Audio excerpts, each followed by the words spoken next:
Testing, testing.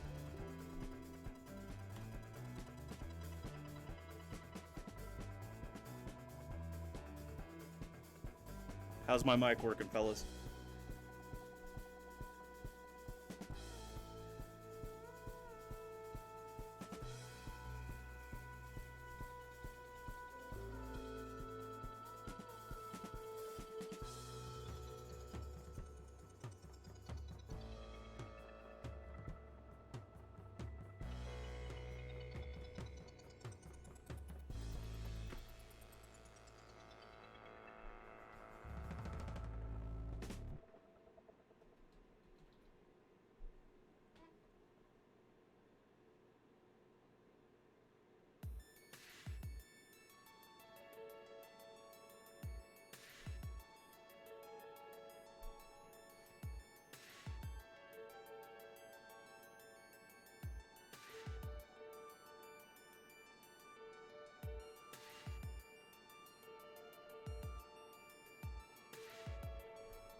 How's everybody doing?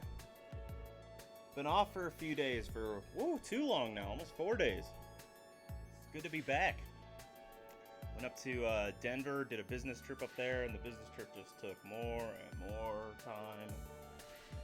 Eventually, my whole day on Monday was spent, the one meeting, the first meeting, the guy didn't show up. And so me and the other guy just sat there and discussed things for quite some time. And then the other guy, the one that missed the meeting, finally came back. Called back.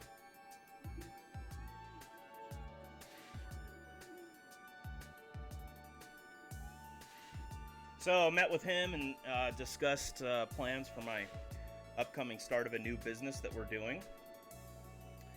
A Durham Bulls hat. No, this is the Denver Broncos, my friend. Durham Bulls. So anyways, it was a good meeting. We were able to discuss what I'm trying to do as a new business in assisted living. So if you don't know, if I haven't talked to you about it before, I used to own a management company, and we manage assisted living centers across Colorado, Nebraska, Kansas, and Florida. Well, over the last few years, we've lost quite a few clients, and I really didn't want to do management anyways. I want to own and operate assisted livings myself. So we're putting together a portfolio of 3 assisted livings and going to be talking to the owners this upcoming week to try and purchase them as a group. So that's kind of exciting. That's my normal day job, and then this is just for funsies. But I do love this, and went on a trip to Denver yesterday. Was able to visit a card shop. The guy didn't want me to film in there, but said I could come back and film the next time. He was having a card show, and didn't want, obviously, the people that were at the card show being filmed without their consent, and it was kind of a process. So I said, not a big deal. Next time I'll come. It'll be on Thursday. There's no card show, so I'm going to go back up there and film. But it was a legit cool card shop. I mean, there was stuff everywhere. He had thousands of dollars worth of autos, like, right by the door. And he was, like, way in the back and would have to run around a bunch of stuff to try and catch anybody that, like, just ran in there, grabbed, and took off. And he had this shop in, like, kind of a shoddy area of town. And so I was a little surprised. But anyways, he's had a bunch of Broncos players in there. I guess he had Philip Lindsay in, come in, sign a bunch of autographs, and a bunch of Rockies players have come over there. And so he's fairly well known and has a pretty decent shop. I was able to watch kind of how he interacted with some customers that would call.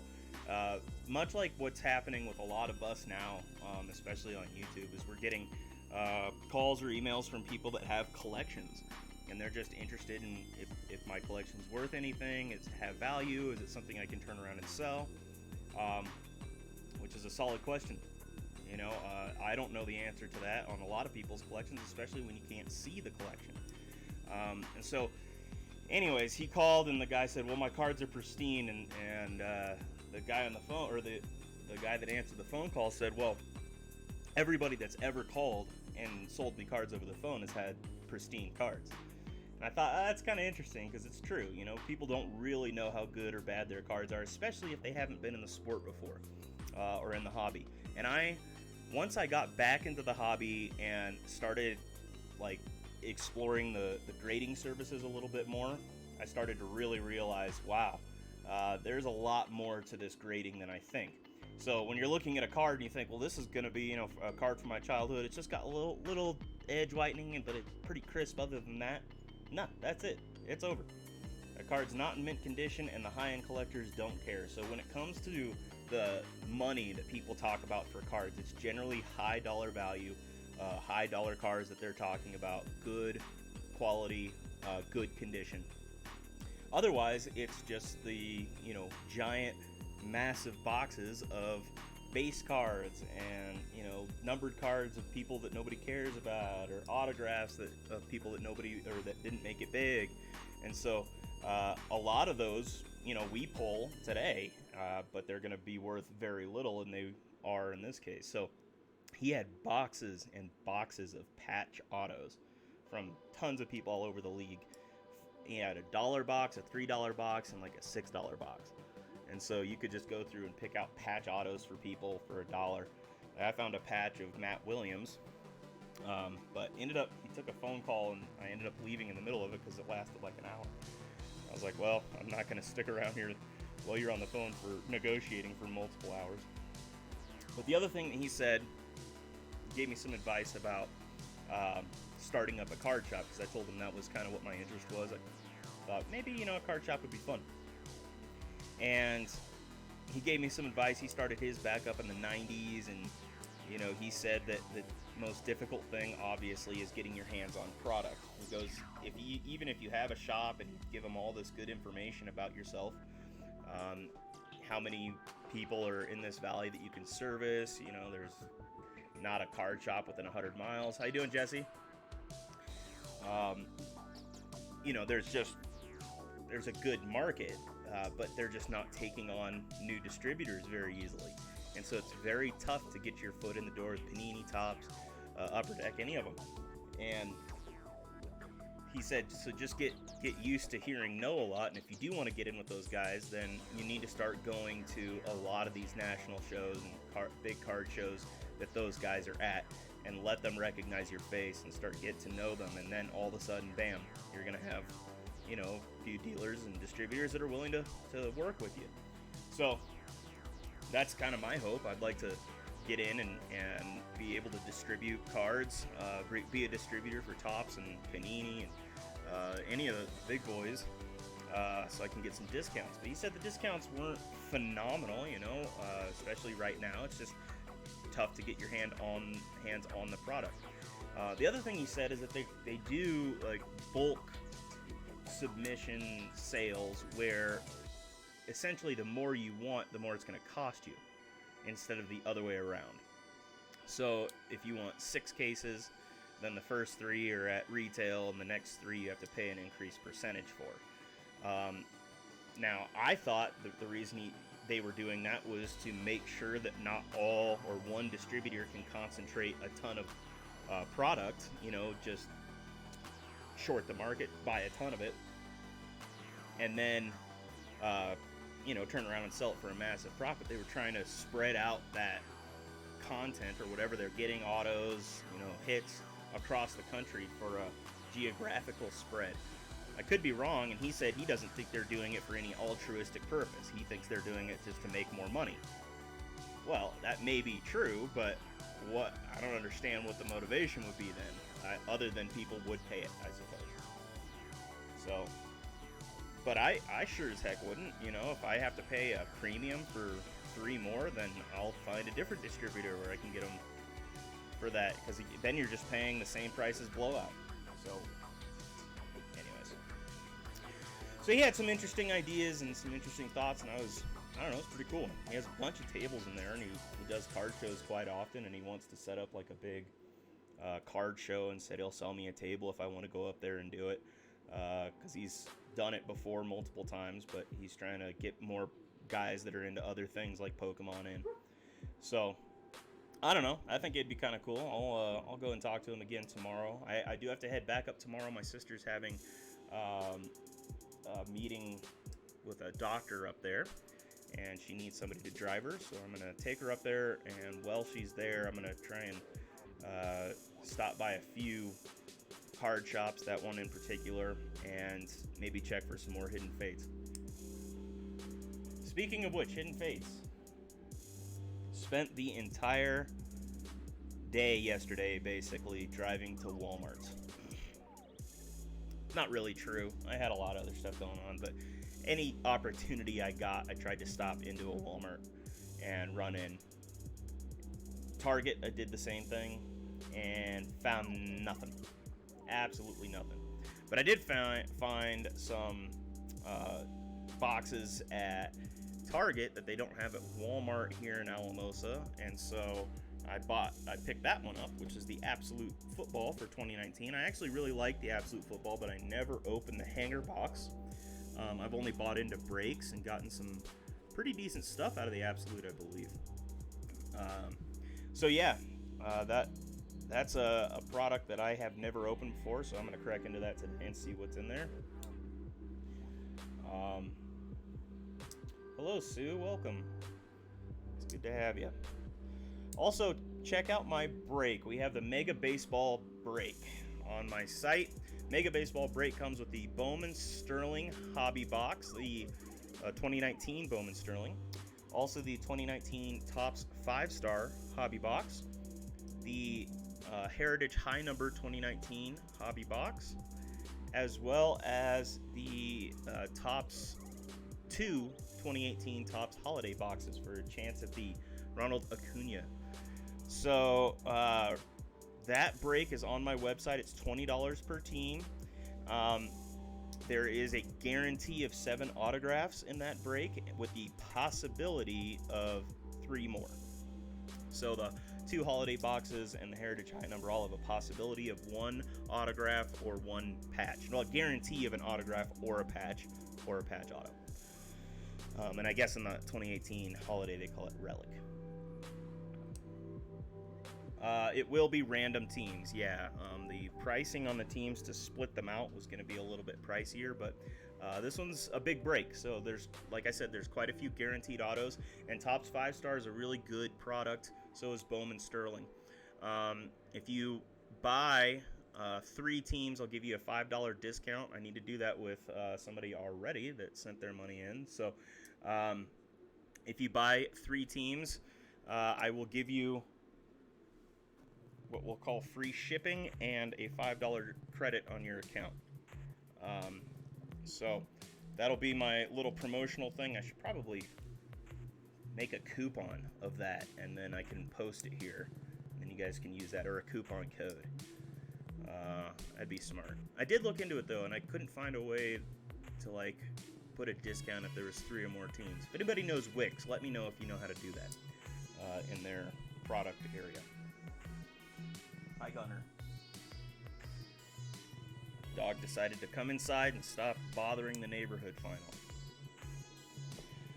The other thing I got home, or I found when I got home, was the official PSA price guide was in my mailbox. So you get this once a month once you get the subscription to PSA. And I actually really like this because they'll go through and they'll do like some highlights at the beginning of specific players. And they'll have a bunch of different advertisements for other auctions that are going on. So, let's see, is this all the Greek Freak? It is. So it looks like they got a bunch of these Giannis cards in Gem Mint 10, and then they kind of go through and discuss the autos about, or not the autos, the cards, and the grading process, and show off some of the various grades that they've given that specific player that they're profiling. Then they'll skip over, I think this is Anthony Davis here. Yep. And they did a Shaquille O'Neal profile, but anyways, and then in the middle of it, so you'll see all these blue pages in the center. All these blue pages are the price guide. Now this is kind of what if you're getting into the hobby, you don't need to memorize, but you need to have a pretty firm grasp of the top cards here, and what's going to be important from those years, and especially what the rookies are from those years that you might be missing that have value. So this is a really good guide to go through and kind of help yourself with that. It does quite a bit of football and basketball, but mostly their baseball is extremely deep. Let's see, they should have.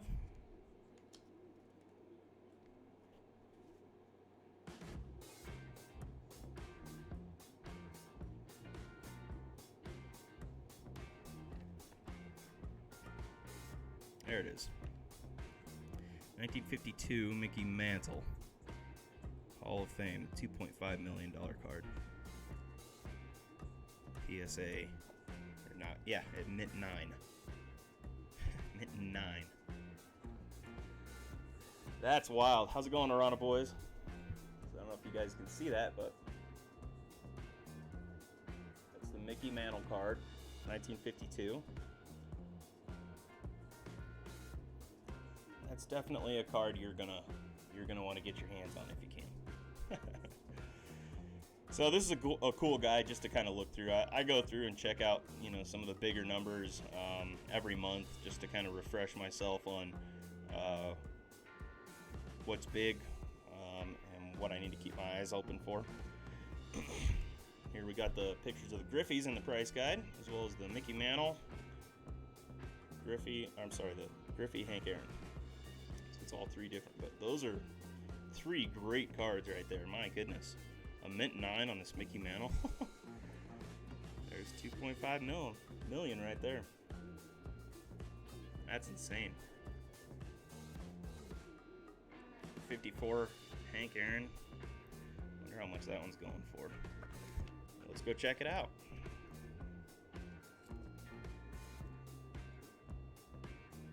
What I like about this too is they update it monthly.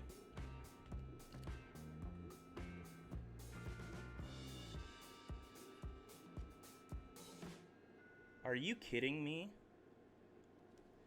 My mother just told me that my grandfather had a Mickey Mantle from 1952, and his mother threw it out.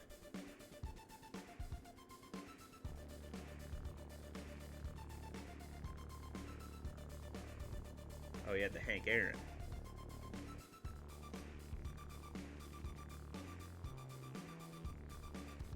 Is that the one we were looking for? No, I can't remember.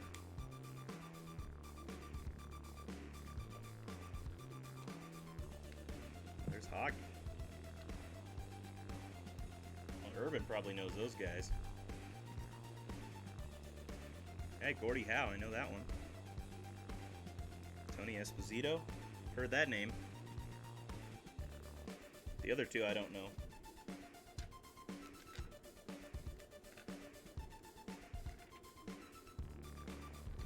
I can't remember what card we were looking for. Was it the 54 Mantle?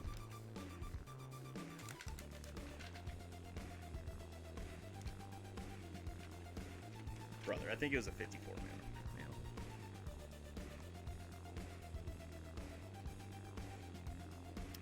Let's see. For the Bowman, that was $65,000 card.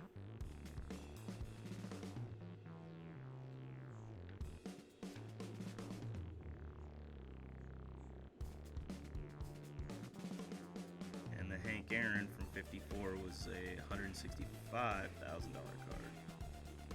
Woo! Those are pricey. Yeah, too bad you can't ask him either. That'd be nice. Well, I mean, it doesn't matter. They're thrown away, so don't even worry about it. But, yeah, they're worth quite a bit, some of those older guys. And if your grandparents still have cards around, obviously mine don't, so I am on my own. But if your grandparents do, try to raid their house and see if they'll give them to you. I found all these in your attic, Grandma. Can I have them?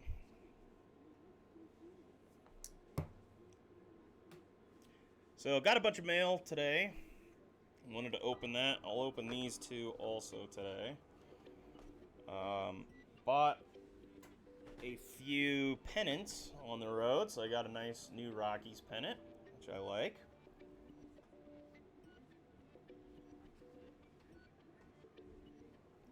I got the Super Bowl 50 champs, the Broncos pennant, which I never got a Super Bowl 51. I don't know why I waited so long.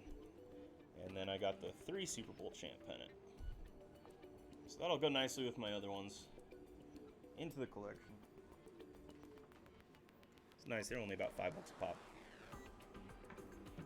pop. So yeah, I got quite a bit of mail. Breaks and stuff, RSR cards, Urban, Primate. Man! Bunch of stuff that I haven't opened yet, and I'm very excited. And honestly, I don't remember if these are from breaks or if these are stuff that they're just sending me. I have started to create boxes like Urban has, so I put these little boxes with these little plastic bags and your name on them, and I'm starting to put stuff in throughout the month that I can mail to people for their personal collections that I'm not going to be keeping. So that's kind of been my plan. I assume that's kind of what's happening with some of these, but I may have bought into a few of them as well, and I don't really remember. So if you have something specific you want me to do with these cards, please let me know, and go ahead and email me. Yeah, 4 channels. That's pretty cool. I'm excited because I've sent some stuff to, I think, Urban, and all of these guys have bags that are in a box that are ready to, well, not ready, but they're getting filled up with stuff to be mailed out. So I really think it's just cool how we this community supports each other, and let's crack into it and see what we got from Primate today. Primate's been awesome. Just a great mentor, been helping me through a lot because he's done quite a bit on YouTube channels. If you haven't had a chance to check Primate out, check Primate's YouTube out, please. I don't know how to get into this thing because he puts so much tape on here, so I'll go from the bottom.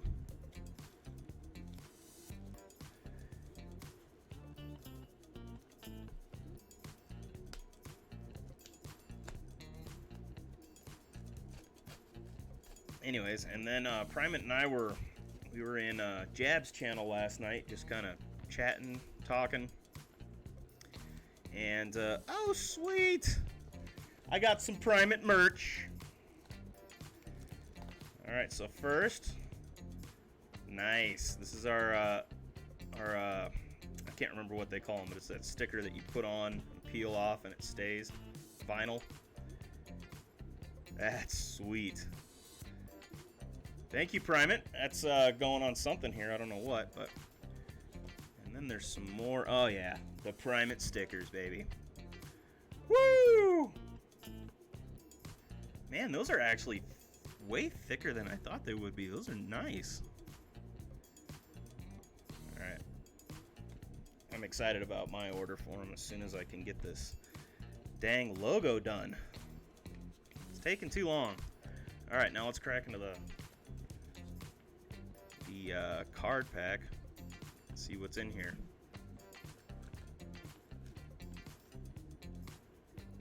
It looks like it was already cracked. Oh yeah, I got a 6 of 10 Primate, baby. Woo!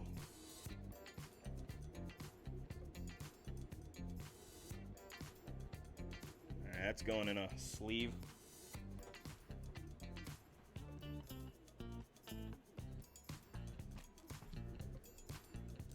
What's up, Philip? How you doing, my man? Yeah, the Primate stickers came out really cool. I like the card, too. That's sweet. That is a Primate 6 of 10, my friend. If you can get your hands on a Primate 101. Woo-hoo-hoo. Oh, yeah. Paul Molitor and Tim Raines.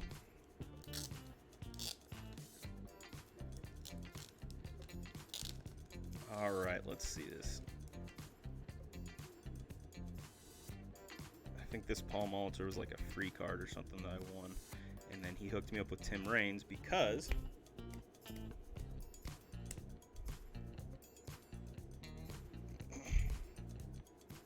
I have been starting to collect Tim Raines cards ever since I got his auto. So I got it out of 5-star. It's pretty good auto, and I was like, well, I'd like to get more of him, I guess. So Tim Raines will go into the collection for sure. I'm going to have him in this by himself, and Paul will go into a sleeve by himself.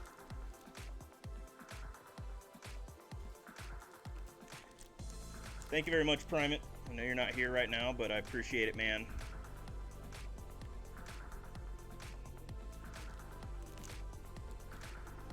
All right. Once again, if you haven't checked out Primate's channel, head over there. He streams most days, usually in the evening. This one comes from Urban Card Breaks. This could be from a break that I did, because I buy into breaks on Urbans quite often, so that is possible. But it's also possible that this is just a... I need to get my scissors out here instead of doing this with a knife every time, but too lazy.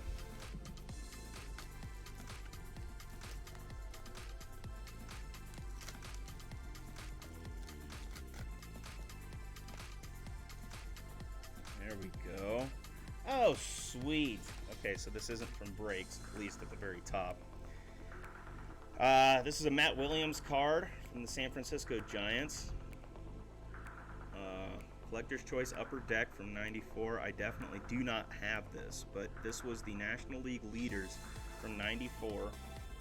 And I have a different card that is not, well, several '94 cards, but I don't have this one. This one shows the home run leaders for that year. And as you see, baseball went on strike that year, and Matt Williams was in the lead with 43. Ken Griffey Jr. had 40, ended up with an injury. But at the pace that Matt Williams was on, he would have broken the record before Mark McGwire or Sammy Sosa. So baseball's strike really hosed him, which is unfortunate. But very cool. Yeah, I love Matt Williams. Here's a Matt Williams Diamondbacks from 2000 and another Diamondbacks, it looks like. He did win a series with the Diamondbacks. And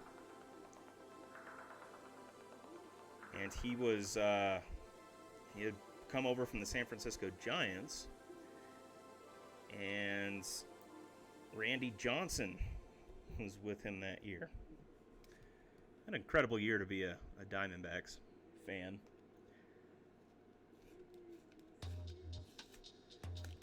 All right, let's crack into the rest of this. Urban loves his painter's tape, which is good. It keeps everything together. I like it too.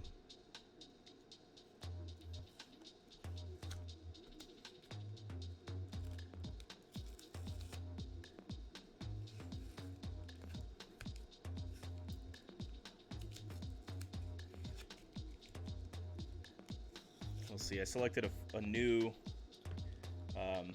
playlist so that I wouldn't get the copyright infringements that I was getting. Yes, Schilling, you're right.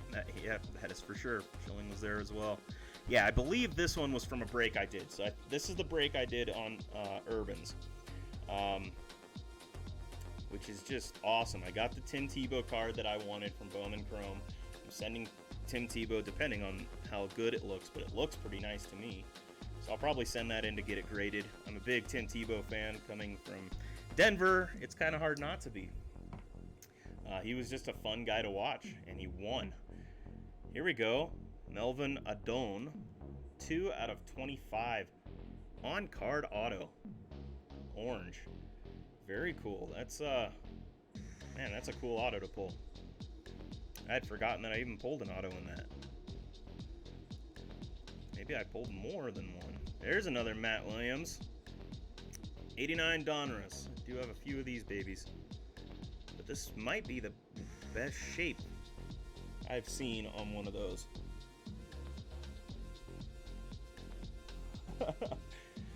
So, yeah, the copyright strike, I think, demonetizes your video. Now, none of us, I don't think it matters for. Some of us maybe, but not many right now.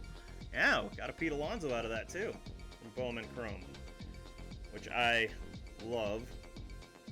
I I wish that it was short print or numbered, but I'm just happy with it.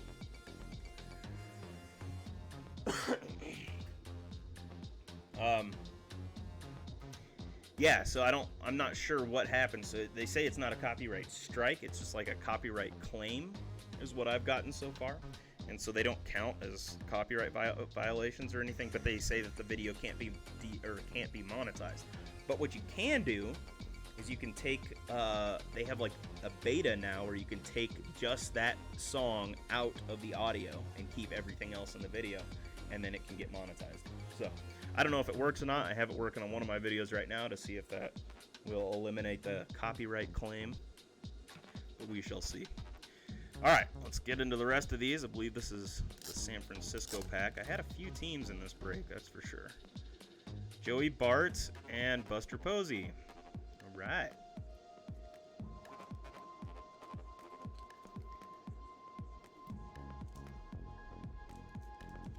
Mr. Cannon, that's what Urban calls me, because I don't think Canadians can do Hispanic accents. JR. Arana Boys, you're able to monetize? Yeah, so then you should know if it's a copyright strike or a copyright claim. Do they demonetize your video for either one? How's it going, Funkin'? Moustakis, Alex Bergman, Kyle Tucker, Brian Abreu, Forrest Whitley, and Josh James, rookie. That was from the Houston Astros.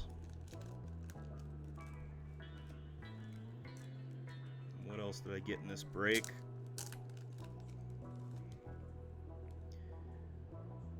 Shervin Newton, Jacob deGrom. I don't know how to say that. Campusano, Robinson Cano, Hansel Moreno, Tommy Wilson, and did get another hit in here. Purple, number to 250 of Shervin Newton. Cool. How's it going, Major League? Welcome. Hey, Super. So yeah, that was the Bowman Chrome break. Now, a lot of you guys probably watched that break. I don't know, you were probably either watching it or in on that break. But, yeah. I got some good stuff out of it. I was pretty excited. 2 numbered cards. One is an auto to 25, the other one not, but it's to 250. So we can only hope that Melvin Adon becomes a huge name in the sport. But I don't have high hopes. Luckily, he's a pitcher, so it's possible that for a year or two he'll play good. How's it going, Parker? Welcome. All right, so the next mail day package I have was from Breaks and Stuff. Breaks and Stuff, I'm not sure what he sent me either, so this will be a surprise as well. I'm excited to see what's in here, but if you haven't checked out Breaks and Stuff channel, go ahead and check him out. He's a great supporter of the community and an extremely entertaining individual. Here we go.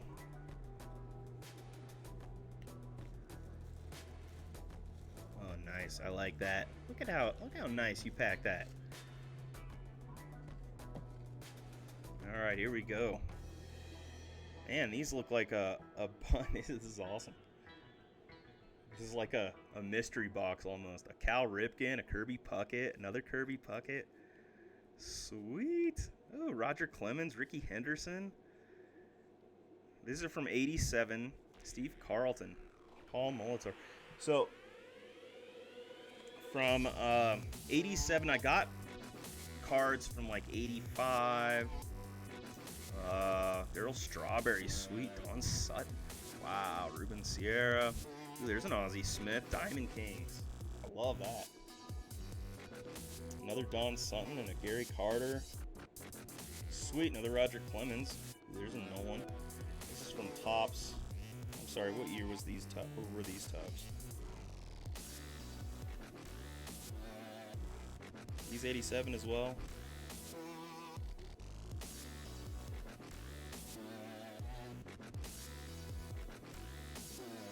Yeah, 87. Okay. Ricky Henderson, Dale Murphy, Andre Dawson. Very cool. I think it's just sending me some stuff to kind of get me moving on. Maybe I opened some stuff there. I actually think I may have done a break. Ozzie Smith. Butcher, Kurt Schilling there. Rick Helling. That's probably what it was. I think I was opening random packs there. I do like that 87 wood design. Ooh, there's a Wade Boggs. Heck yeah, it's going in my PC. Barry Bonds, I like that one. Sean Lowe. There's a Ken Griffey Jr. Dream Team. I like the look of those cards, but they're... I don't know. He reminds me of Turk from Scrubs. David Holes. Roberto Alomar.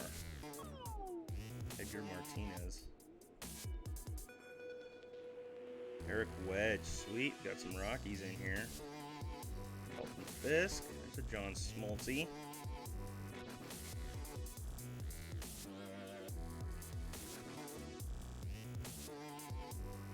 Jeff Bagwell. These are pretty cool cards. And a nice selection here. 92. Fred McGriff. Robin reaches 3,000. Robin Yount. 92 highlight. Mr. 3,000. Although he wasn't Mr. 3,000. But anybody who passes that milestone deserves to be called Mr. 3,000 for a little while. Gary Sheffield. What a beast. Dude played forever. I hope a Jeter rookie's in here too. That'd be sweet. Did get a Jeter rookie out of my childhood collection. There's a Cal Ripken. Jeff Schmidt. And that, it's actually in pretty good shape. Let me put that Kirby too. There's a Cecil Fielder. Wow. Larry Walker. Yeah. That guy's going into my PC. Another Kirby. Mark McGuire.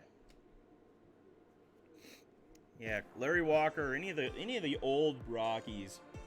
What set was the Boggs from? I'll have to check back. Here's another Wade Boggs, just as he said that. This one's a score from 1990.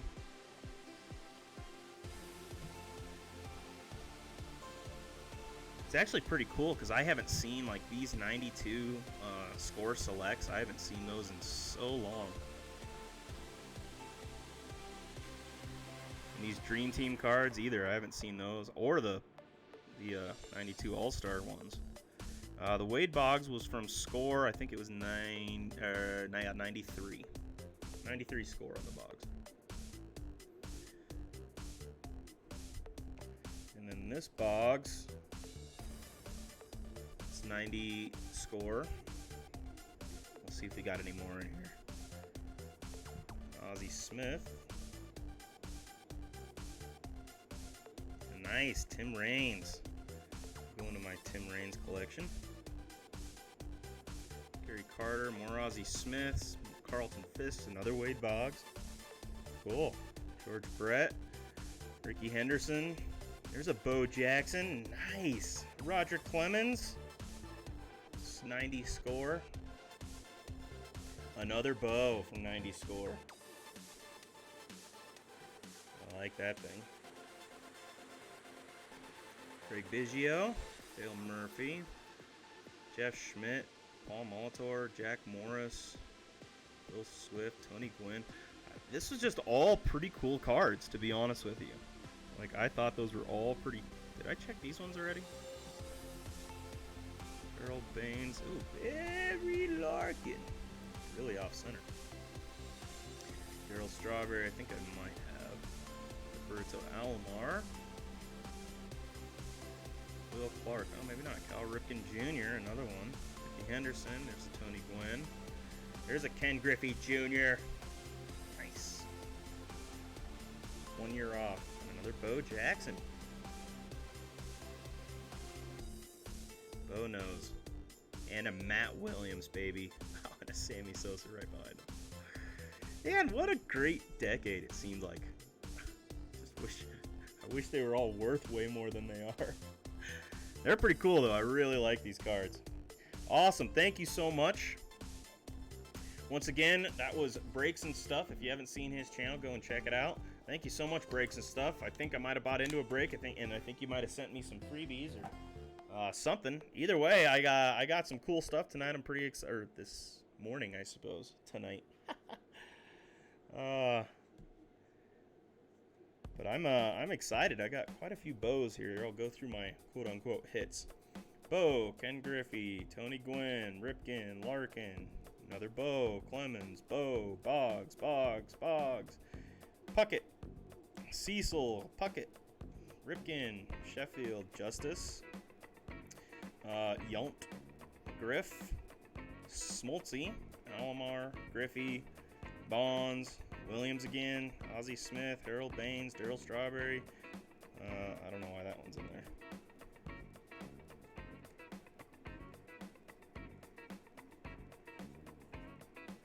The rest of those weren't supposed to be in there.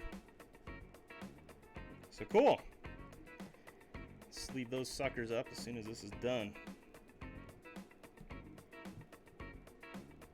All right, and the last mail day I got was from RSR Cards. Do not bend. Is there a way to get into this thing easily?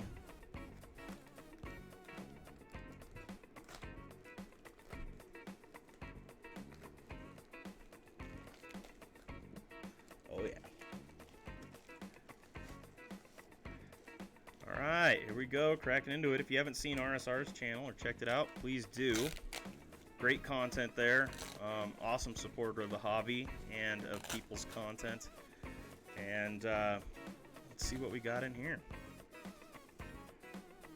Once again, I cannot remember what this is for. So if this was just a mail day for fun, or if I bought into it, if I'm supposed to do something special with it.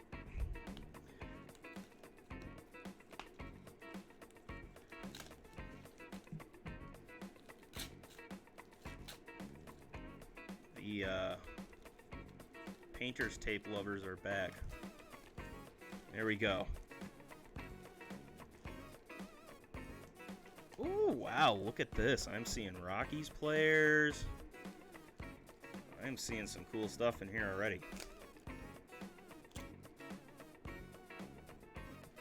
This may have been from, I don't remember, what is this from? Alright, Josh, thanks for showing up to our, I can't read that, auction, dude. Oh yeah, I did an auction with them. We love collecting with you. Start something awesome. RSR Cards, Rob Soon, Bubba. Awesome, thank you so much. Yeah, I did get into some auctions there, and that must have been, here's the bonus cards. All right, cool. I like when they're labeled like that, because that way I know what it is. I believe these ones are from the auction that night. I bought quite a few different cards, but, you know, they were going for decent prices, so I thought, why not? Might as well add to my collection. And then some of these I'll turn around, probably grade, and see if I can sell them off. Got an Eloy, or a few Eloy Jimenez's here. Quite a few, actually. Eloy. Here's some Von Miller cards from Absolute Football Op. These don't seem like any kind of break that I got into. This has got to be all bonus cards. I think these are all bonus. Dude. Wow. He hooked me up. Check it out. Von Miller, Von Miller, Von Miller, Von Miller, Von Miller. Oh no, Bradley Chubb. Von Miller, Bradley Chubb, Bradley Chubb, Bradley Chubb, Bradley Chubb, Von Miller, Von Miller. Wow. I just got hooked up. Von Miller's one of my favorite players of all time, besides Shannon Sharp. And absolutely love the dude. Bradley Chubb, he's going to be out for the rest of the season, a partially torn ACL. It's extremely unfortunate because he's got a really promising future ahead of him. It's really cool to see some of these cards because I don't have many Bradley Chubb cards. I have a few, but not a ton. So, man, this is so nice. I'm going to have to I'm gonna have to send him a really good thank you packet for sure. Also, the Eloy's on there. Got a bunch of those suckers. I needed a few Eloys for my collection because I picked up a bunch of other stuff. How's it going, KB Cards? Welcome. And Breaking Cards Network, good to have you. I'm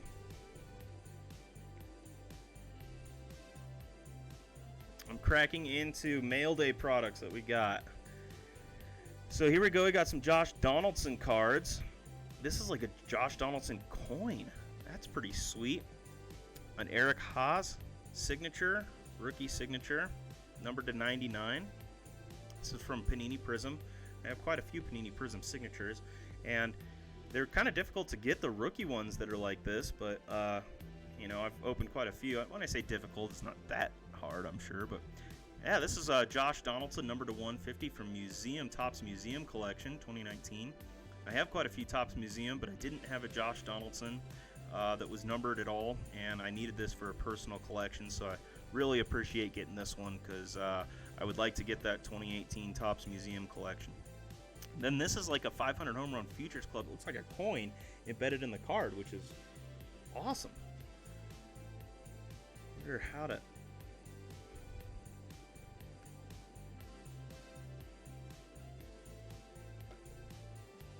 So, yeah, it looks like there's a little nick there. It's okay. There's a little coin right here. It's just embedded into the card. 500 Home Run Futures Club. It looks really cool. Yeah, I like that a lot. Yeah, we're going to have to put it into a sleeve because the edges got beat up on this one. So we'll keep that out for now. And we'll get into our bonus cards, or other bonus cards. Thank you so much, RSR Cards. That's awesome.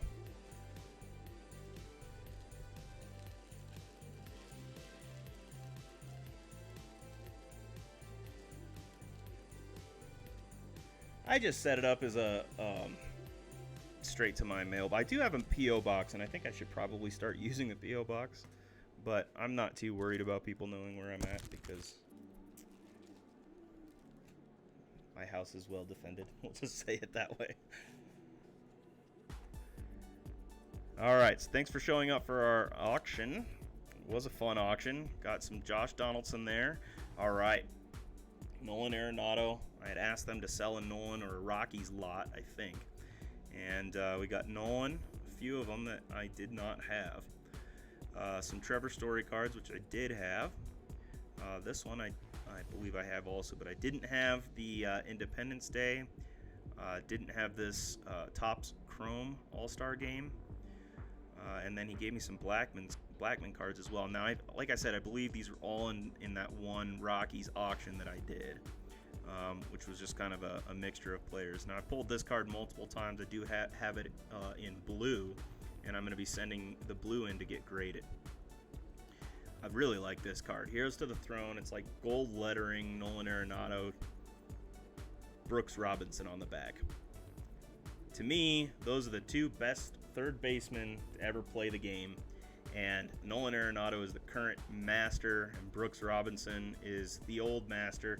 And I'll never really be able to say that Brooks Robinson was better than Nola because I didn't watch Brooks play. I watch Nolan play every day. This guy does crazy things, so it's quite possible that Brooks was the same thing for people back in the day. I'm just not sure. Oh, yeah, and then this Ian Desmond card. Sweet. This one's numbered to 99. It's a patch. And Ian Desmond really struggled when he first came to the Rockies, but he's an all-star player from the Nationals, and, you know, he was quite a player. So I was excited. He finally did start picking up this year, but he led the majors for the most strike calls outside of the zone. So balls that he did not swing at, called strikes, that were outside of the zone, and he leads the league with that highest percentage. So there were more, he had more balls that were called strikes than anybody else in the league. He was really frustrated by the end because he felt like, you know, it was a problem. All right, so here's bonus cards from that auction. So he hooked me up with some Ryan McMahon's. Awesome, Ryan.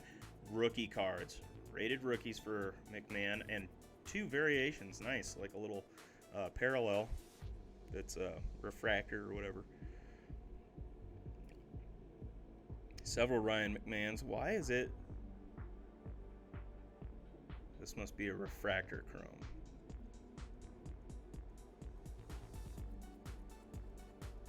It's just, this is what I don't like about Topps. Look at this. These are two different products. This is Topps Chrome, and this is Topps base set, or Topps 2019 Series 1 or 2. 2018 Series 1 or 2. Okay? This is 2018 Topps Chrome. They didn't even take a new picture. It's the exact same picture.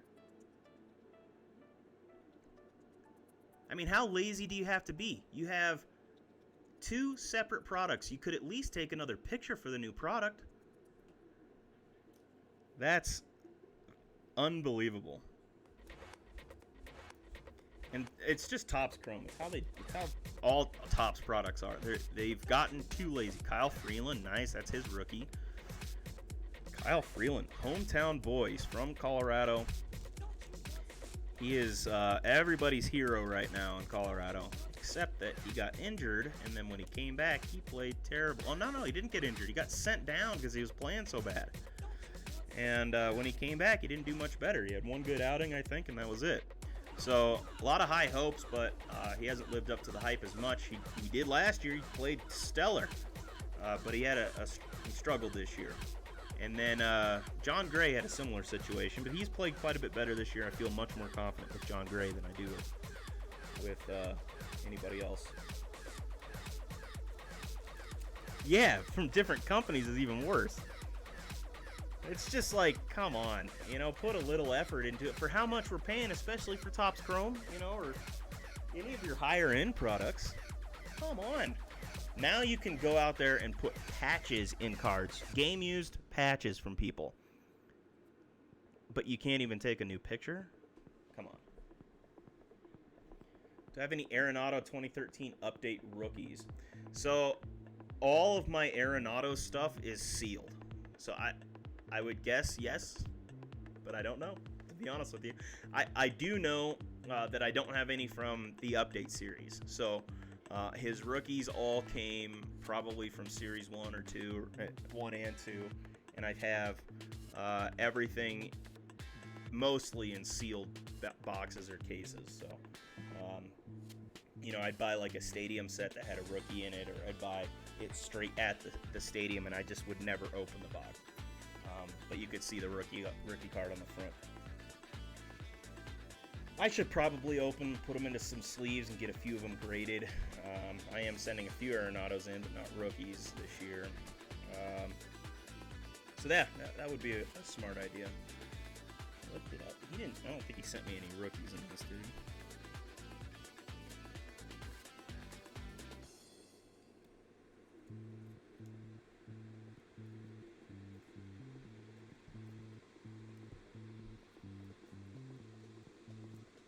Those are just the McMahons.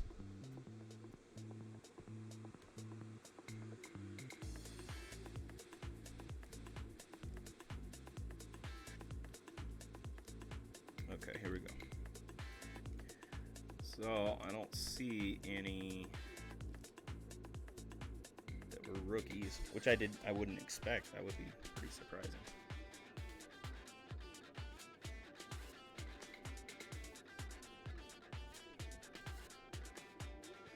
2018 Panini, 2017, 2019, 17, 18, and 19. We got one from each year for the last 3 years. That's pretty cool. And then there's another one. So yeah, his rookie cards are all in boxes.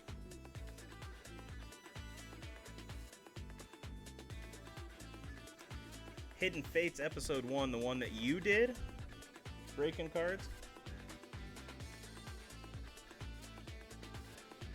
I did not see it yet, mainly because last night I was trying to catch up with some live streams, so I was chatting with a few people, and that was basically the only time I had in the last 2 days to look. So I think if I commented on it, I watched it. I just can't. I don't think that was Hidden Fates 1. maybe I'm wrong. When I was up there, I did find this box, though. I'm going to open it real quick. Not too exciting, but I do need to get the promo cards that I don't have and put them into my collection. So we're going to open this today, and I'm going to get the trainer trading, whatever it's called, theme deck out of it. Which I have a bunch of theme decks. My goodness, what has this glue been on here for like 16 years, it feels like? Okay, then I didn't, yeah, I wouldn't have seen it then. So, I'll check it out.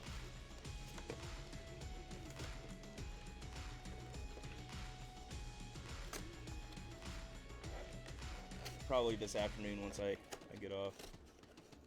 Later, Super. Thanks, man. Appreciate it.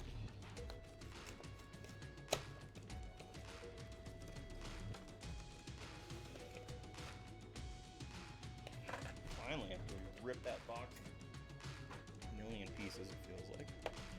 Alright. So, theme decks in here. Steel Sun for Guardians Rising. There is a code card with the theme deck, but I want that one because this is an older theme deck. Once again, these stupid little tabs. So, how do you get the card out? There you go. Oh. Not bad. Such a low chance of getting them out without damaging them. It's unfortunate. Even right out of the box, I mean, it comes a little bit of whitening on the bottom, a little on the corners. It's just so hard to get in good condition.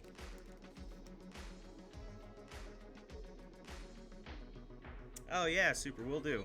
Will do. I kind of forgot about that. I forgot you had those movie promos. Also, in the body of you guys' emails or at the end of it, always let me know or remind me of your PC if I don't have it. I'll try and make sure I have everybody's because I want to try and get you guys some stuff that I don't collect specifically, but I may have. So yeah, let me know.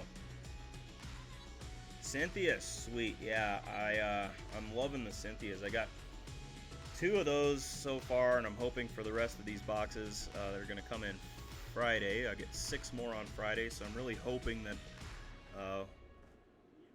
you know, I'll get some more. I need a few more Cynthias. Obviously, the Charizard's what I'm hunting for, but Cynthia's nice. I'll take that. Rana, if you've been collecting since 1999, then you probably got a solid collection, my friend. I did too, but I burned all my cards because my mom convinced me they were evil. The little monsters.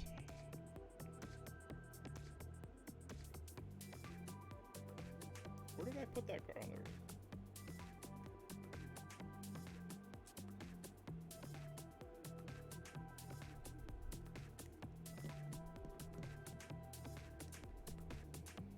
All right.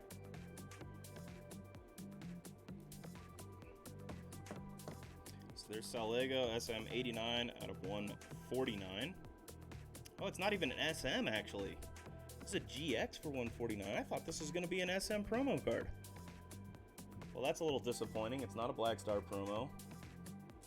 How you doing, 1 Cent Sports? Welcome. Thank you for saying hi. I appreciate it. So, what do I even care if it's not a Black Star promo? Who cares? This is something I collect. I think it's pretty cool. Yeah. Yeah, they do, but my mother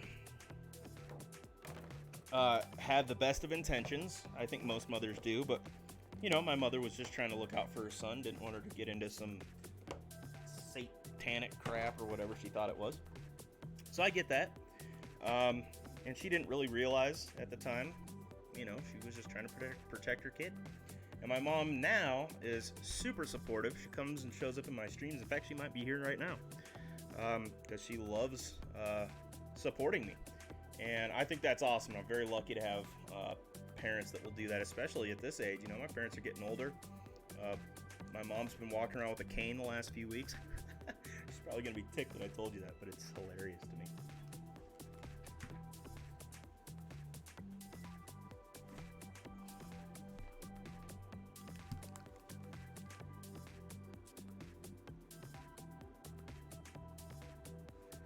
Still waiting on it. You just need to go pick them up. So where do your parents live? You need to go pick them up from them, and before it's too late. Everybody does this. They go, well, I told them 2 years ago. Well, finally, I decided I'm going to go down there and pick them up. So I went down there, and my mom threw them out last week. Get down there before last week. That's possible.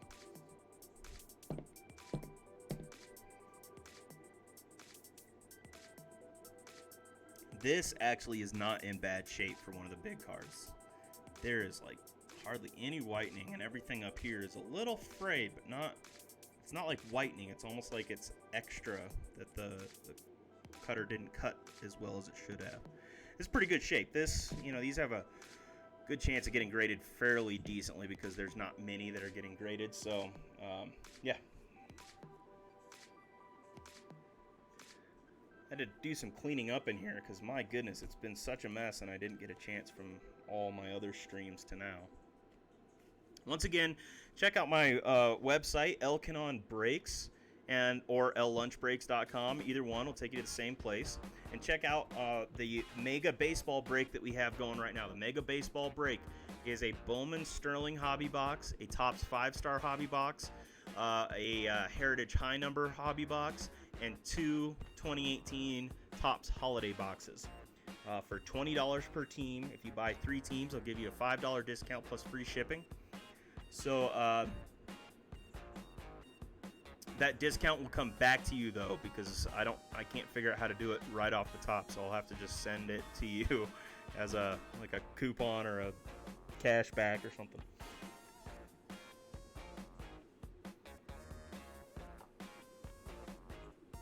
That's awesome. My parents probably have some stuff in their attic. I could be wrong, but in their attic, my folks used to have a ton of our stuff from childhood. And I keep going up there and trying to search through it, and I don't actually find anything that I'm looking for. But I never actually do a very deep search. I get distracted by different things and don't end up doing the full search. So it's green code, so there's probably not going to be anything special in it, but we'll try it anyways. Only opening 2 of these, so we're moving on after this real quick. Only 2 packs. We already know there's nothing in it though, because it was a green code. Lampant. And Guardians Rising didn't have much anyways.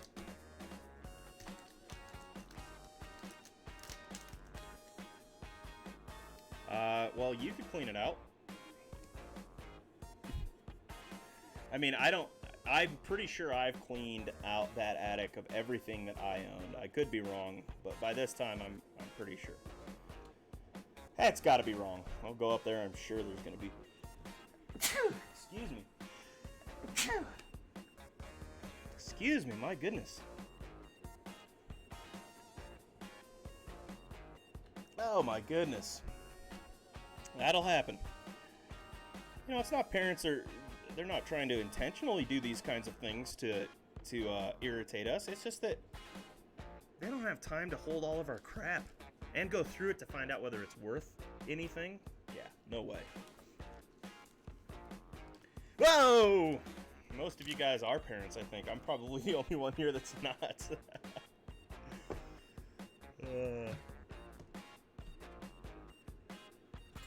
In my mind, it was too. My mom, she wanted me to burn those cards. She wanted me to burn those Pokemon cards because they were Satan's little helpers, demons.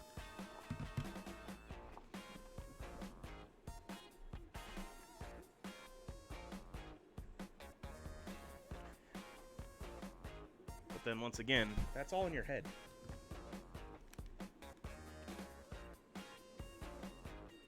Yeah, that's the way to do it. Good boy, Gunner. We're not playing right now. Go up here. Come on. Good boy.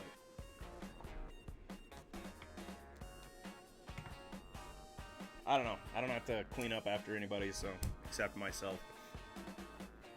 So this is a Absolute Football hanger box from Target. I haven't opened one of these before, but I do like Absolute. And they do have the Kaboom inserts in here. So I was hoping I might get one of the Kabooms. Also, you can win a chance. There is a possibility to go When I chance to be the Panini... Oh, it's a kid reporter. I didn't read the whole thing. So, a kid reporter. Maybe I can get one of my nieces or nephews to enter that, and they can take me. Gotta have adult. A responsible adult with them. I say that as I take a knife and pull it towards myself. I'm a responsible adult. But I am responsible. I'm responsible enough to know that if I cut myself pulling the knife towards myself, that I can take care of that. I can pay the medical bill, or at least have insurance. I can take those risks.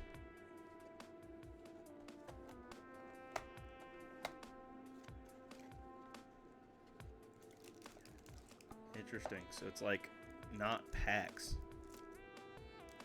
Kenny Galladay. That's pretty cool. So it's just like a huge pack.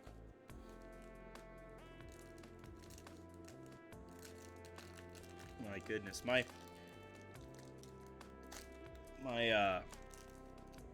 buddy across the street when we were younger, his dad had a bunch of cards that were tobacco baseball cards. And they were still in this old tobacco can. And there were dozens of them. Like old Mantle, Babe Ruth. I mean, he had like huge names. So I started looking some of them up, and the cheapest one was probably $600 in bad condition. So I was a little surprised. But anyways, all right, let's go through these. I don't think he ever sold them. I don't know what he did with them. The other thing he told me is that he had this collection of little big books. You guys know what little big books are? They were like tiny but big, like really thick but very small. So he had these little big books, a collection of them, and I guess they're worth tons now. And his mom threw them away. There's a Cortland Sutton. Put him out. Let me get these up here closer so you can see them a little bit better. Myles Garrett, Michael Thomas, Nick Foles. There's an Adrian Peterson, Washington Redskins. I'm going to keep him out because I don't have any of him in a Redskins uniform. Sammy Watkins. I got a buddy that's a Chiefs fan, so I need to start putting some Chiefs cards aside for him. A few buddies that are Chiefs fans. Kenny Galladay. Now, he had an amazing catch this last week. I don't know if you guys watched that, but two controversial catches. One got called back, one got held up as a touchdown. But yeah, he was in position there for a minute. Okay, there's a Drew Lock. It's a Panini. It's like a refractor type card. That's definitely going in my PC. And then here we got another one flipped around. This is Patrick Mahomes, Travis Kelce, and Sammy Watkins. Nice.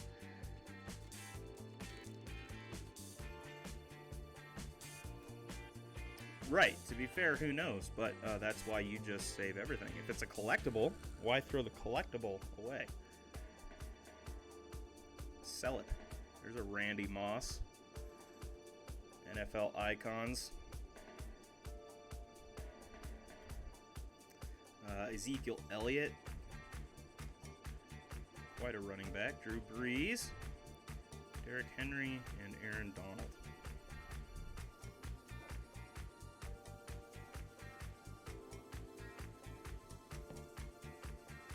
Paulson and Savage Jr. These are both rookie cards. I don't know either of those guys.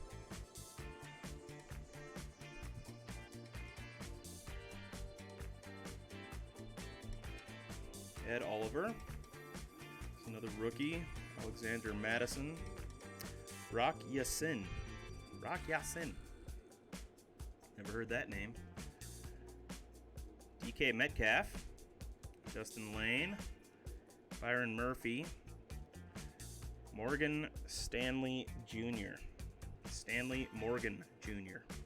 Dylan Mitchell. Stanley Morgan, is that it? Cole Hardman Jr.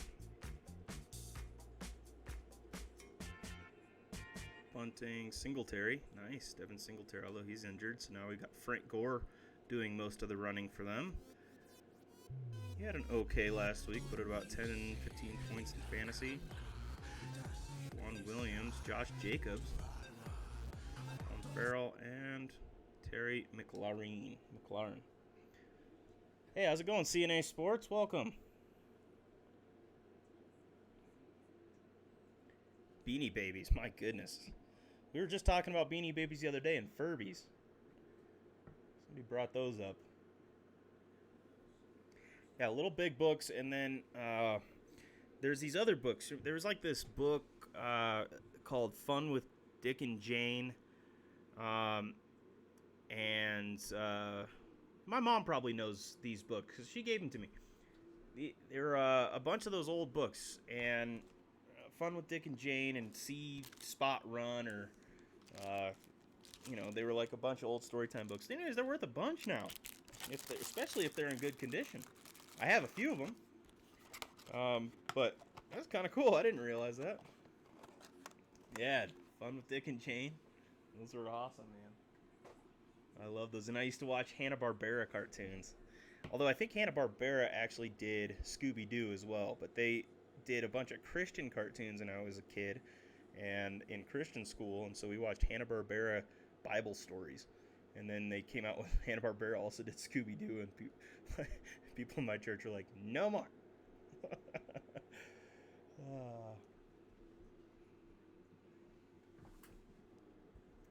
Insane ride when the Beanie Babies came out, because Beanie Babies was, I mean, oh my goodness, my friend Tom Firth down the street, him and his sister had a ton of Beanie Babies. Their mom bought just massive amounts for her Mara, and then they just didn't have much value after many years. Tom ended up becoming a male model, which I thought was kind of weird, like a pretty successful male model.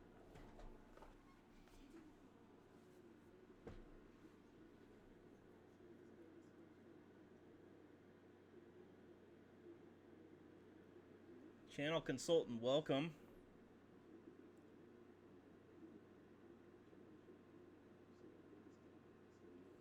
Yeah, if that's the case, I'll probably be going there a little bit too. Now, the McDonald's ones, it's a tough promo to get in some respects. And the reason why is because the majority of those promos are received by children who don't take care of their cards very well. They're only released via McDonald's. So you have to either find some adults like us that are willing to go in there and buy a kid's meal and get those promo cards. But it's hard to find. They usually become fairly rare. When I say fairly rare, I mean comparatively. They just have a little bit of value there. But on average, they are more valuable than a normal base set.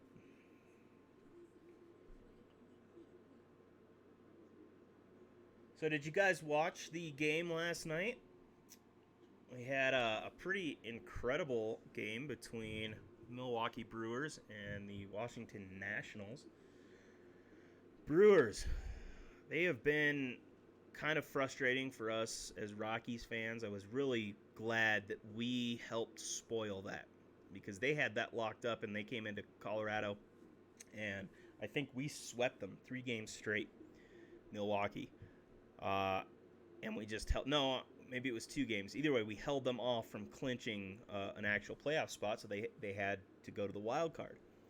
And how many times have they done that to us, where the Rockies have had to play in on a wild card or play against Milwaukee to get in and lost, or played against Milwaukee in the first round and lost?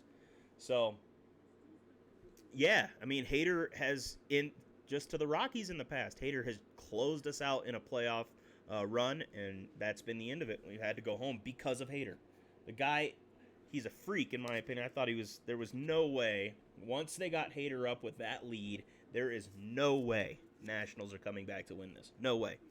And Hader, I don't know what got to him. It's the nerves or something, but man, he did not look good. He was throwing high, could not hit the zone to save his life. Most everything was high and inside, and finally nailed what's-his-face. And then it was over after that. It was so cool. We saw was it Trey Turner hit the home run, and then we had Juan Soto come up. So you get bases loaded. Soto comes up, and you think, all right, even with a base hit, we're looking tied. That's about it. He did look terrible. I quit doing baseball fantasy for that reason. I just couldn't. It's exhausting.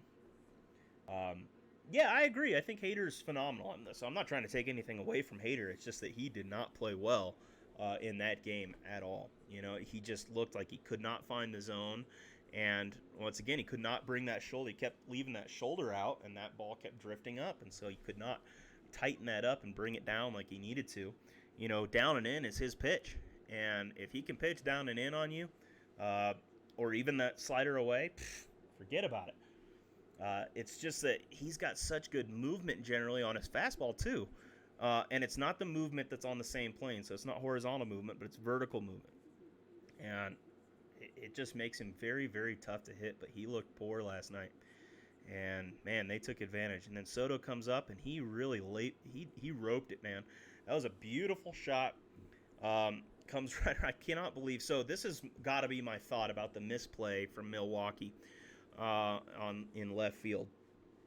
The misplay. So if you didn't see it, there was an error. Juan Soto hit the ball, bases loaded to left field. It was a gapper, not a gap in between the outfielders. Gap in between infield and outfield. So he hits that gap, and on comes. I can't remember his name, the left fielder from Milwaukee, but it looked like he was running fast enough so that he wouldn't have to try and bring the ball up and then get a leap to get some power into it. It looked like he was trying to pick that ball up on the run, so he already had that power and be able to chuck it into home and try and keep the game, keep the lead in the game, which I think was not going to happen at all. He should have just eaten it and tried to take the tie and hold on, live to fight another inning. But instead, he tried to go after that ball and throw it well on the run, and he missed it. Ball goes beside him, and we have another blunder on our hands that lets the Nationals get into the series. And thank goodness, I'm so sick of Milwaukee being there. Nats haven't won a playoff game in some time, so and good for the hobby.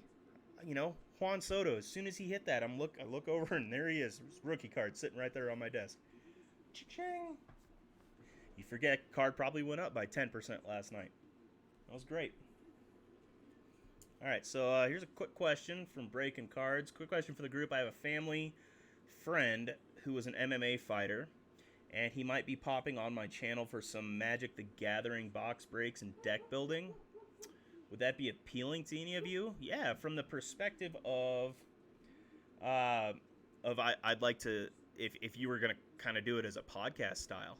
So, I mean, if you guys are putting together Magic cards and going through Magic breaks, that's fine. But if you can get some questions to him about the sport, about how he got into it, what it takes to be an MMA, I mean, just stuff like that, I think that'd be cool. Because from that perspective, I think that's very interesting. Usually people that are in the sport, they have good insight and they're good to talk to. I don't know if he knows much about Magic, so I'd rather you talk to him about his expertise on MMA.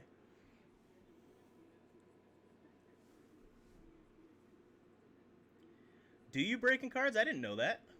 Yeah, I did not know that. How's it going, Andrew, by the way? Yeah, that's awesome. In that case, yeah, I think that's awesome. If you can bring somebody on that already has those two shared interests, that's sweet. Yeah, but that's definitely my kind of interest. If I'm going to bring people on, usually I want them to have some kind of expertise about, the sport that we're talking about, or Pokemon, or whatever it is. Yeah, that's pretty cool, man. All right. Sweet. Well, yeah, I'd be interested breaking it. I'd be cool with that. We're going to try and do a group podcast style once a week with a few different YouTubers on here. We did it last week, and we're going to try it probably again this week. I'd like to do it on Fridays, but I don't think we've actually pinned down what the best days for that are. I know that there's a lot more kind of randomness coming from A few of the other YouTubers that are just like, yeah, jump on, let's do it. And, half the time I'm not wearing a shirt, so I'm like, well, I'm not going to just jump on. You got to give me a minute. You got to throw some clothes on, maybe take a shower, brush my teeth.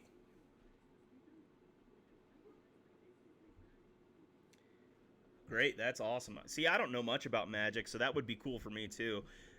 I could see myself getting into some Magic cards, but not from probably the game aspect, more from just the collecting side of it. And I just know that there is value in some Magic, quite a few Magic cards. I think they're that of the non-sporting hobbies, that and Pokemon, Yu-Gi-Oh probably, or Yu-Gi-Oh, however you say it, and then I would guess Star Wars would probably be the fourth. I don't know, of the non-sports.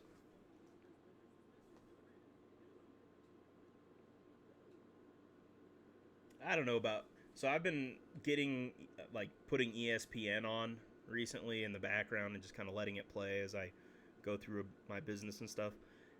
ESPN has made some serious changes since in the last 5-10 years, and it just seems like, I don't know. It's the same kind of talking heads, conjecture, opinion, BS. Uh, and they get these pundits on there that are so East Coast, West Coast bias. It really irritates me. It's always irritated me living in Colorado because here, we've got some young teams. The Nuggets are pretty old, but the Avalanche are fairly young. The Rockies, extremely young.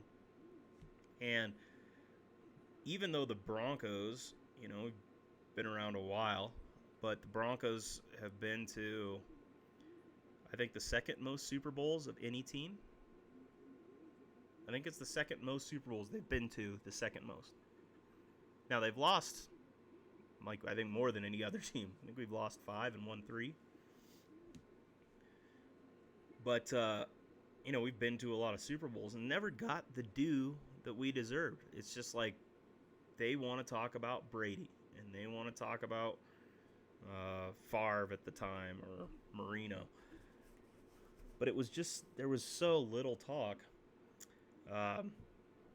about the Broncos, and there just never is any hype when it comes to ESPN. So I quit watching them. I was like, you guys have such a East Coast, West Coast bias that you won't even mention my team. You won't even mention the Broncos. You won't even mention them in an entire hour segment. They just played the day before, but you're not even going to mention the game?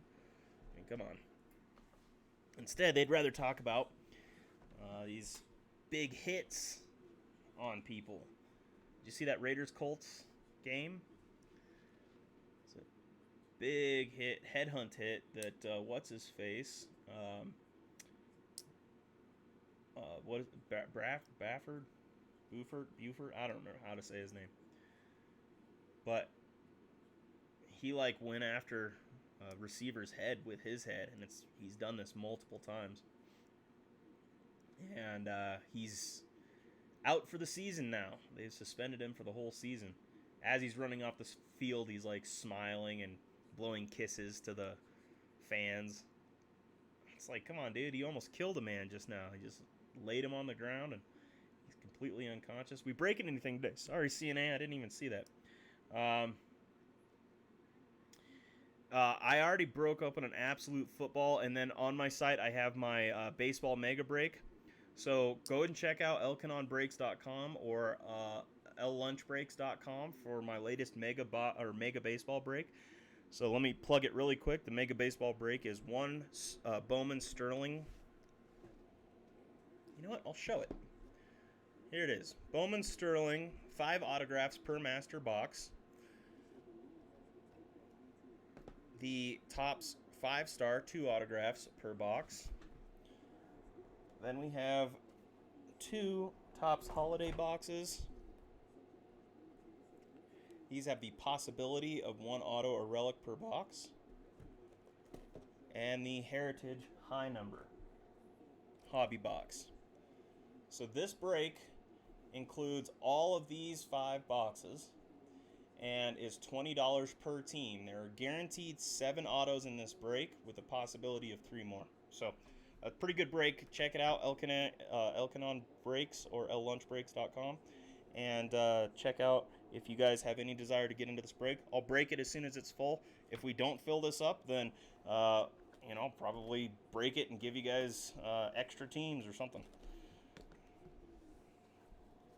until we can get it done. But I'm gonna try and hold out until we get this thing done, because I think it's a good brake. Yeah, I really like the look of Bowman Sterling. So there's two really high-end products in here.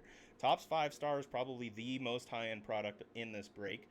There's two autograph cards in this brake that are Topps 5-star.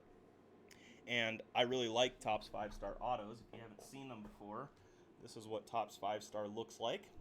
It's an on-card auto for Cedric Mullins from Topps 5-star. Pretty thick cards. Really thick, actually. So that's one of the potentials. That's just the base card. That's the very minimum that you would get in this set. Everything else would be numbered or colored or have patches or cut signatures. So there's a lot of potential in that one. Yeah, it should be a good break. I'm excited about it too. Heritage High Number. I really like Heritage High Number. I know most of you guys do too, but this comes with one real autograph or relic in every box as well. So that one's got some potential. And then you guys should know Topps 5-star holiday boxes. Those have the potential for the Ronald Acuna Jr. So if you get a metallic Ronald Acuna Jr. in one of these, that's like a $400, $500, $600 card maybe, depending on the condition. And then, if you haven't seen Bowman Sterling, so Bowman Sterling is much like Chrome, but it's got more. What is the Chrome, the new one? Yeah. So it's got more, I would say, rookies than it does like up-and-comers and potential autographs of big names already in the game. There are a lot of rookie autographs, a lot of them, but generally you're not looking at guys before their rookie year. Yeah, the high number, I really like these cards. If you haven't seen the Heritage High Number, the issue with it is that there's so many different cool looking cards in the set that it's kind of hard to notice the hits. You have to go through and really pay attention. Yeah, breaking the 10 to 15 range. Yeah, this one is a little bit more. I had to put some of these nicer ones together, but once again, my card shop up in Denver that I'm going to, went there yesterday and talked to the guy and was going to go do some filming, so I'm going up there again tomorrow, and I'm going to be buying a bunch of product. So he said, we'll call it a spend day, and I'll give you a bunch of freebies if you spend a bunch of money here. So I said, great, I'll come and do that on Thursday. So what is it that you guys want to see for breaks coming up? Because he has virtually any product that I could possibly want. And if you guys want to do some bigger breaks or smaller breaks, I'm going to buy boxes or cases while I'm there, so just let me know. Probably boxes. Cases would get kind of expensive, but I could get into, several different boxes. The Topps, what did Topps just put out? The Topps Minor League, that just came out. That one looks kind of neat. But yeah, if you guys want me to buy any specific product, let me know. I will buy either a hobby box or an HTA or some kind of a box while I'm up there, and we'll do a break on it. But if it's too pricey of a box, remember that the break is going to get kind of expensive. So if you want to do something in the 10 to 15 range, then the Heritage High Numbers, the Archives, Topps Archives are pretty good for that. And there's plenty of others. In fact, we could probably get a break like this down to that. Close to that if we just took these out, and that we have some decent cards or decent autos still, and could probably bring it down a little bit. So I'll work on making some newer breaks that are a little bit cheaper in the 10 to 15 range, and if you have some specific stuff, let me know and I'll grab it.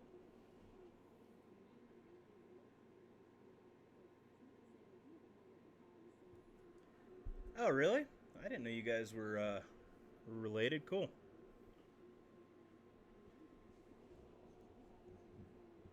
Perfect, that's his name.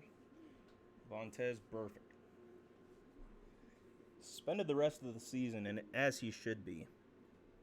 What a terrible thing to do. Oh, I was wondering what happened.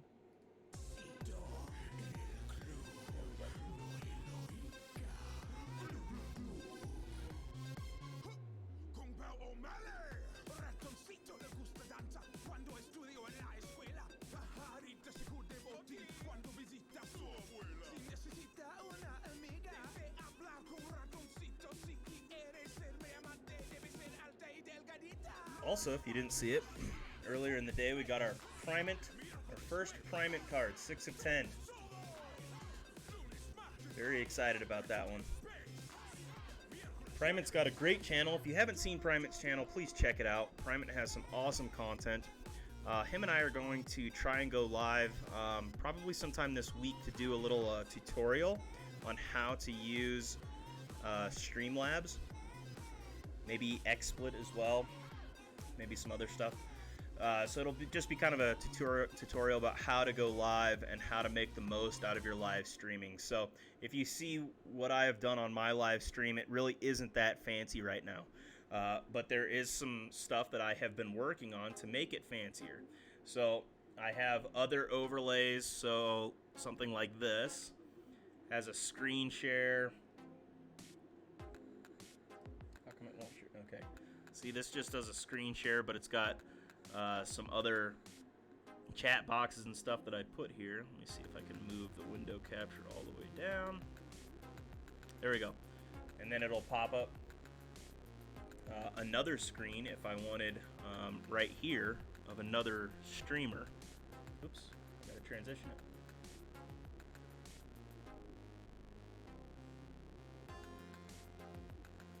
Okay, so this has my box up here, and then right below it I could get another streamer that calls me on Discord or something, and or on XSplit or whatever, and you could have them right here. So you could have two streamers on one, screen share or game that you're playing or whatever.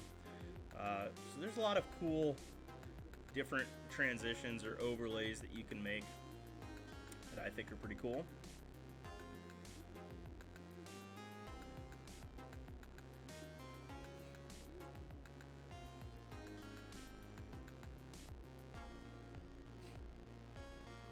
So yeah, we're gonna be getting together and doing that. I just got a new mic. I had a mic that broke. I don't know if it broke or it just doesn't seem to be working the other day. So I had to get a new one. And this thing is awesome. It's really heavy, but holy cow, the things you can do with it are pretty cool. It could change, like, I don't know, there's all sorts of different settings.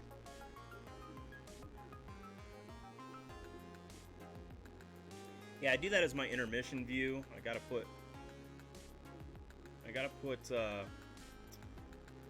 yeah, I got a bunch of, there's so many transitions and overlays, so I'm gonna make a bunch of them for the tutorial and show you guys. You can also do animated overlays, so you can have an overlay that shows like the lunch breaks live up here. We'll just be scrolling back and forth. You can have something scrolling at the bottom, which is what I would like to do. I'd like my intermission to have just like a kind of a still image with a little bit of movement in it, and maybe do some little effects in there. But you can just create some you can use any video editing software. I use a few different. Usually if I'm creating overlays, I'll just create overlays here in Streamlabs. Streamlabs is super easy to create overlays, but if I need to create animations or create any kind of like an actual video that I want to produce, then I'll use the Movavi video suite. Movavi 15 is what I use, and it's pretty cheap. Movavi is probably $45-50 for Movavi. Now they do update it yearly, and I think it costs, if you want to get the new updated version, so mine's all the way back from Movavi 15. I don't know what year that was. but it's extremely good.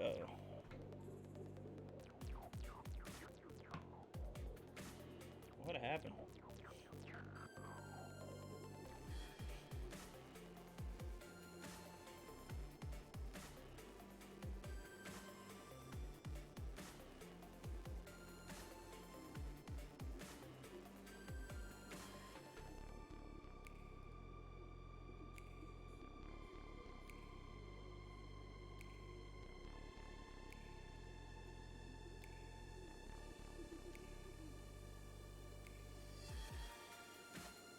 I don't know what happened to my webcam and why it won't work right now.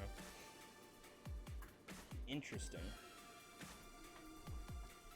So Streamlabs is actually the only way that I have found to stream from your phone around YouTube's policy of not being able to stream with 1,000 viewers. So yes, you can definitely use your phone with Streamlabs, or 1,000 subscribers.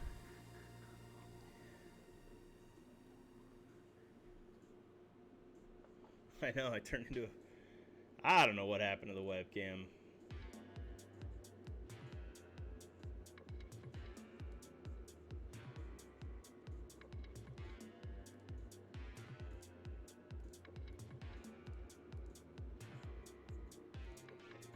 It's very weird. Whatever, it doesn't really matter. You don't need to see me anyways. The point is... Streamlabs you definitely can use on your phone. So I went live from GameStop, if you recall. I was in front of GameStop and went live one day there.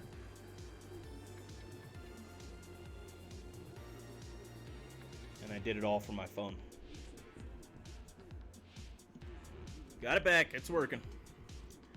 The other thing that you can use with Streamlabs and your phone that's awesome is that this camera right now that I'm using for my breaks, this is actually my phone, and this films in 4K.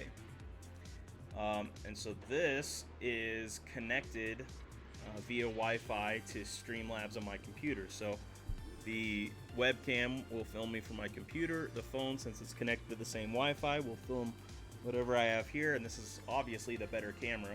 It's 4K, so I want to film in 4K as often as possible. The webcam I have is not awesome. It's not amazing or anything. Go on. Go. Thank you. So yeah, you're gonna want to use whatever your best camera is for the cards generally. And then your worst camera for your face, because come on, nobody's gonna want to see my pretty face.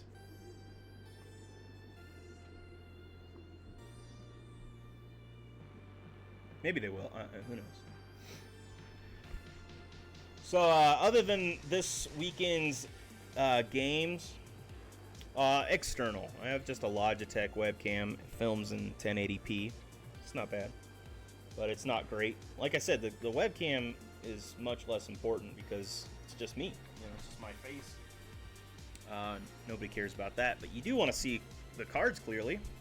And if you have good 4K video or 4K or 1080p even, you don't even need 4K, but just use the best camera that you have for your cards, and the rest can be for yourself. Some people use the built-in ones on their computers. Those aren't bad if they're newer. I mean, my Logitech webcam is so old, probably 5 or 6 years old. Still works great for this, but certainly the phone is better for the cards. You can see I'm pretty good. I mean, it does a good job. Zooming in how it should.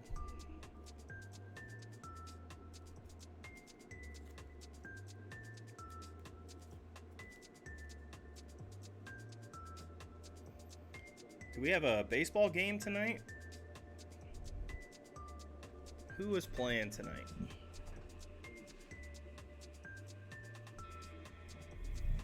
Better be if it's a $3,000 laptop. So I got the Microsoft Surface Pro or Surface Book. Yeah, the Microsoft Surface Book. It was like before they came out with the Surface laptops. So the Surface Book was like a very high-end laptop that had a screen you could disconnect from it and use it as like a pad, an iPad or whatever. And A's in Tampa Bay and Oakland. Wow, what time does that start? I'm sure your built-in ones are fine. I mean, my webcam was fine on mine. Like it wasn't bad at all. I had a front-facing and a rear-facing on that computer though, and one was definitely better than the other. I believe the rear-facing was better.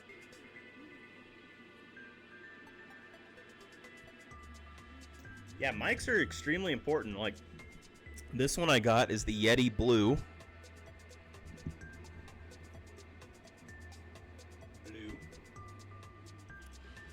And it's got a mute adjustment, a volume adjustment, which I think that volume adjustment is just for my ears, that's loud. Asus gaming laptop. Yeah, that'll probably work. And then I can change the gain and the pattern. I'm not sure what the pattern means, but anyways, I can do that all from just the controls here, and then there's some other controls on there. This thing costs, I think, like $115, $120, so it's really not that bad. Their Pro version has the XLR connection, which is a little bit nicer for audio, but for what we're doing, this is going to be awesome. Have a good one, Arana boys. Appreciate you stopping by. 5 p.m. Pacific Standard, so 6 here. Wow, that's late. But that's how October baseball always is, isn't it? Yeah, have a good one, Arana. Enjoy your day, man. Cool. Well, I'm excited to see that game. I mean, I'm not a huge American League fan, but at the same time, Tampa Bay, we started our season against Tampa Bay. The Colorado Rockies played in Tampa Bay, and we just got lit up. I think we won one of the games, but that series, and maybe we lost all 3. And I think we won one. Yeah, we won the first game. And then it was just brutal from there. Oakland, I haven't paid a ton of attention to this year, so I really don't know how great they are. And see, that's kind of always the case for Oakland. It seems like they came out of the woodwork last year and the year before. You just didn't, you just kind of don't expect it, and then all of a sudden they're there. And you go, wow, how'd these guys make it?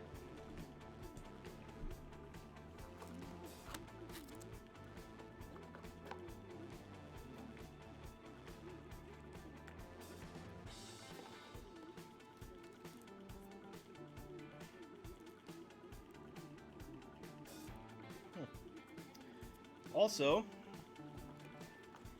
this week I'm going to be doing a Hidden Fates giveaway on Friday. So Friday will be a Hidden Fates giveaway day. Make sure to tune in on Friday for your chance to win. All you need to do is be present in the stream that day for the lunch breaks. You need to be present in the chat room. Ow! Oh my goodness, that hurt. You're going to need to be there from 12 to 1 Friday afternoon. That's Mountain Standard Time. 12 to 1 Mountain Standard Time for your chance to win a Hidden Fates giveaway that I promise you has a card that is on the top 25 of Hidden Fates. So, it's going to be a good giveaway. Plus, some other cards from Hidden Fates that are worth easily over $10. So, all you have to do is be present during the live stream, Lunch Breaks Live. I stream from 10 to 1, but you guys are welcome to show up for the giveaway, which will be 12 to 1, the last hour of the show. We'll have it be kind of interactive and maybe play a game or two and have a few giveaways. So, should be a fun day. try to open some stuff up. We're trying to get this break filled up. I'd really like to get this break. So if you guys know anybody that has any interest in it, once again, if you buy 3 spots, then I'll give you free shipping and a $5 break credit. So 3 spots saves you a little bit of money on shipping, and you get a $5 break credit that you can use on my channel. That's probably the best way to do it. As I've thought about it during this live stream, that's how I'm going to do it. Mewtwo Ultra Shiny. Yeah, I don't think I have a Mewtwo Ultra Shiny either, because I believe it's in getting graded at PSA.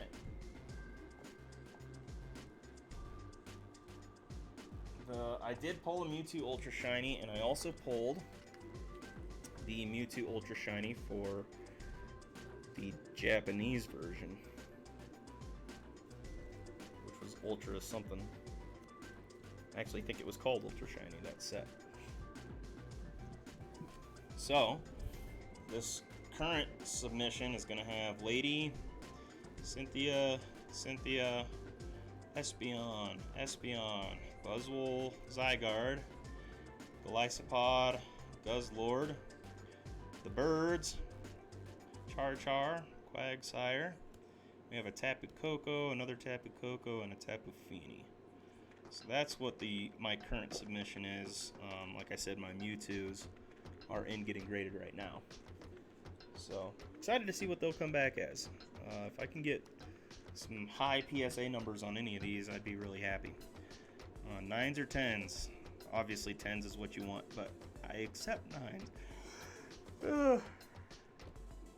It's usually the 8 or lower that you might as well crack it and sell it raw, because people know they can't get it graded for higher than that, so they won't spend much on it. So I would just crack it and sell it. If it doesn't grade higher than a 9. But that's just personal opinion.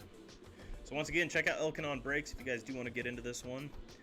And I will work tomorrow. Like I said, if you have some other stuff that you want me to send you, some other breaks that you want me to set up that are a little bit cheaper, let me know what it is that you want me to buy as far as product is concerned for those breaks. And we can make it happen.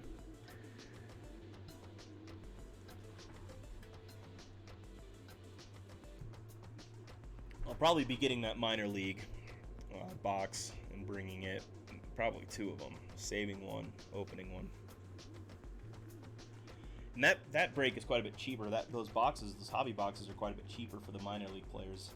So that might be worth jumping into it, but they're a lot like the Heritage high number. They look very similar.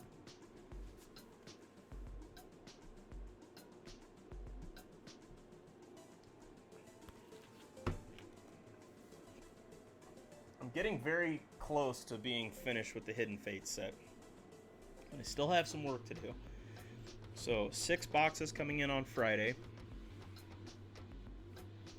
Supposed to have 8 tins from Urban. What are you looking here? That's 60.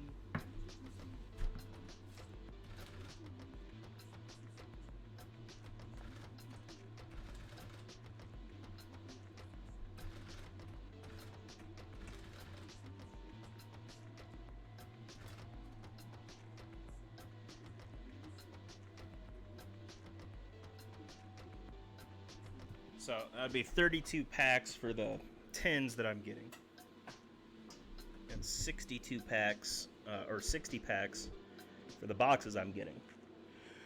So 92 packs. That's gonna be added to the 100 and I think I've already opened about 120.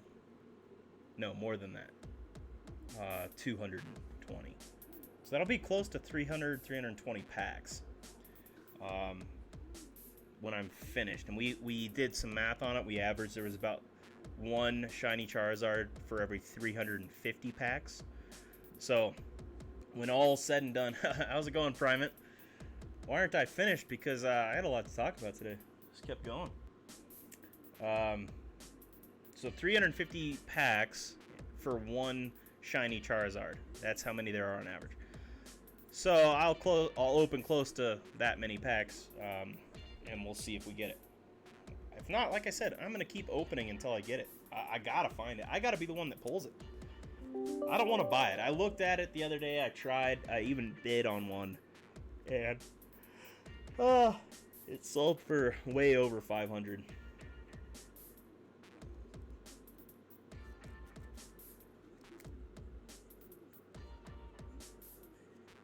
Yeah, I'll tell you what, the yawning is getting to me. So, hey, Primate, we were just talking about you because I was talking about how we're gonna do a stream, teaching people how to use Streamlabs, and now I'm ready to go, dude. I think I'm pretty ready to give some good information and content, but I think we should probably game plan. So, no, I didn't, because I picked up one deal on Facebook, and I have not paid him yet. So I told him I'd pay him today, but I can't pay him until I do all this work that I have in my office, and I have a ton of deposits to take to the bank. So I'm kind of stuck right now until after this stream before I can actually really do anything.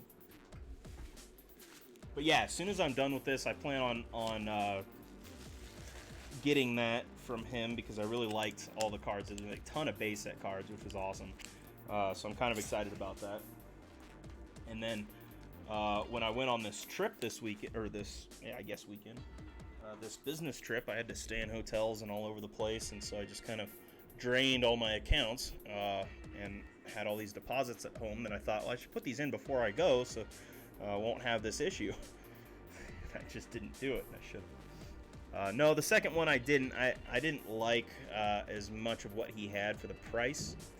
But I'm still going to talk about it because I don't think it's all of it. I think there's more. I just don't think he took all the pictures, so we'll see. But yeah, that was one of the other reasons why I didn't want to spend so much at the card shop the other day, because I got up there, I was like, man, I only got $300. You know, I better kind of plan this out here, because I still got to get home and whatnot. So now that I'm home, I'll make some deposits. We'll go back up there. It'll be fun. But yeah, somebody was asking about, so this break, I know that a lot of people are in already, but if you want to get into this break, please check out Elkanon Breaks. It's the Mega Baseball break. In fact, I'll probably put a link in here.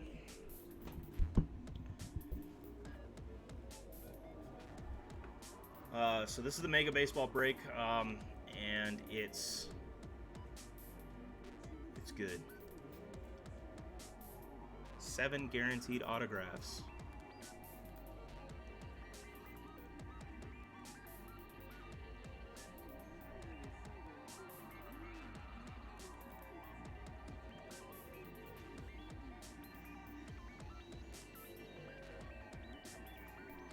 But some people were asking about a break that was, thank you, Philip, I appreciate that,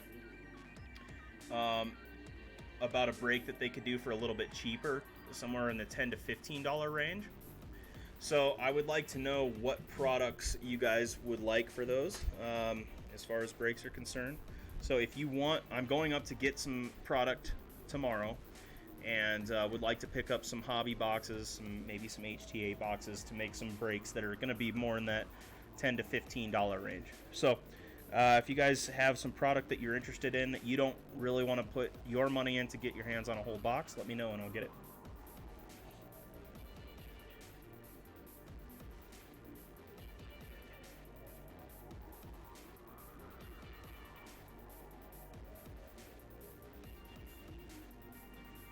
I think that would be the look. So breaking cards, I like that idea a lot. You know, having a studio, which is kind of what I've tried to set up here, is make like a little studio in my office, and make it work for what I'm doing.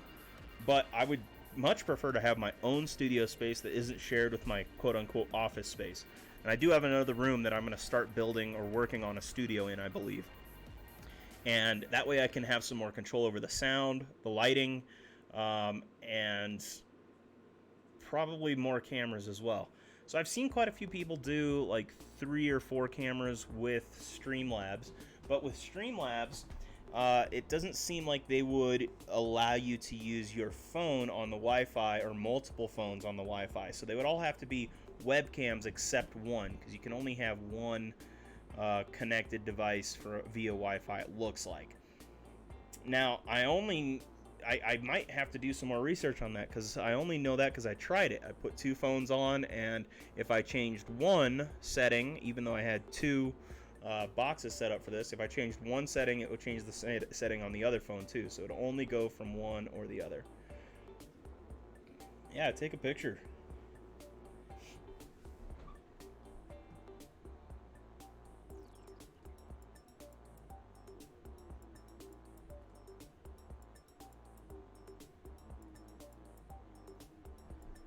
There you go, breaking cards. You're a moderator now, so you can share a link for that picture.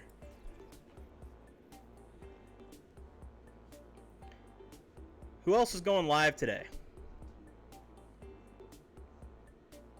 What's up, Urban?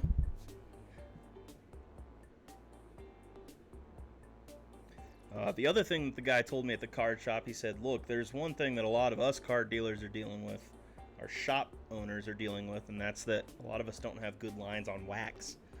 If we could get a good distribution on wax, good line on that, that'd be awesome. I said, I know a guy in Canada that I think can get me some good wax. So, is that true, Urban? Can you get me some wax packs? Give me some wax boxes for on the cheaps?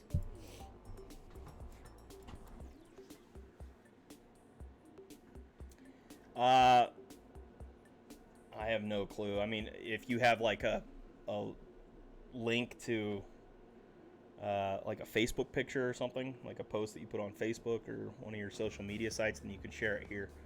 But that's how you can share links if you're a moderator. See how Philip put the link to my website up there? So if it's a website or something, then you can do it. So if you take a picture, open it in your or upload it to your social media account, and then share that picture.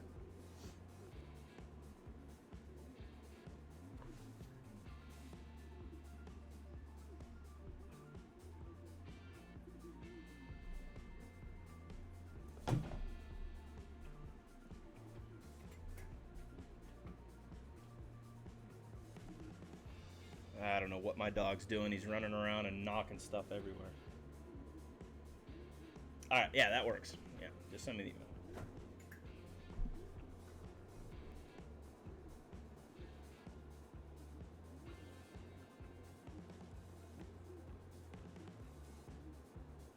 Breaking, you said you and Andrew were brothers or cousins? You got brothers?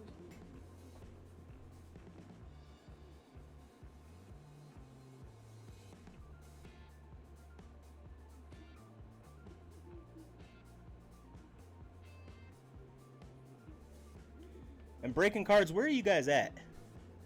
Your cousins. We already talked about this, right?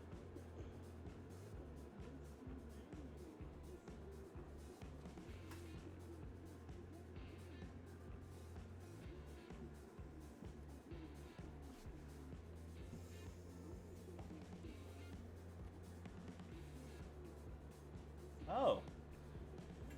Oh, nice. An intertwined cousin situation. And Buffalo, okay. Home of crappy wings. That's right, we talked about this. My friend. We can disagree on wings all day, that's fine. But, actually, I've never had wings from Buffalo. Actually, real wings from Buffalo, New York. But buffalo wings are not crappy. Not by any stretch of the imagination. In fact, it's slowly becoming the only meat I'll eat. I don't know what has happened to me, but I just don't like meat nearly as much as I used to. I'm down like 33 pounds since the beginning of the year. Eating healthier, some more, quite a bit more vegetables from my garden. Not eating late at night. So I've been doing a lot of things that's super helpful.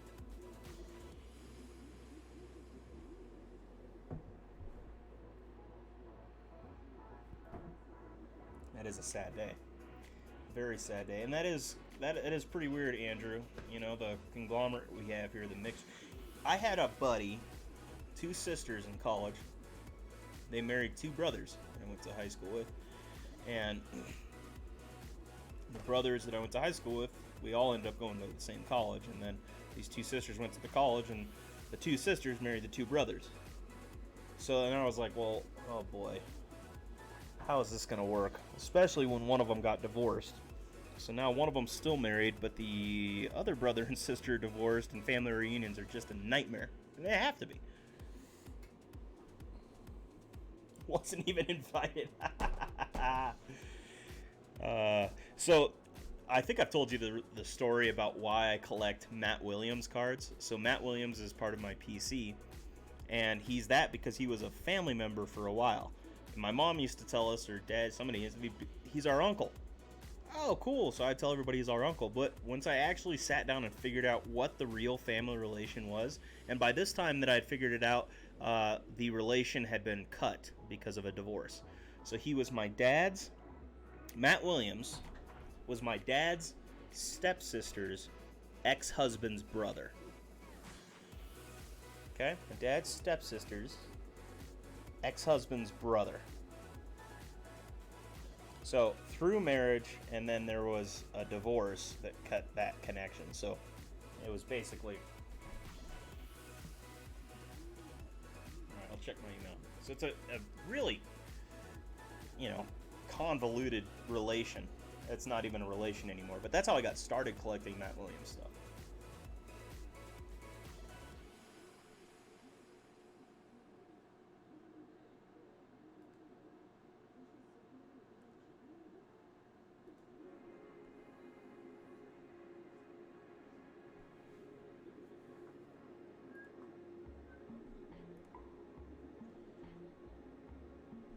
Oh, yeah.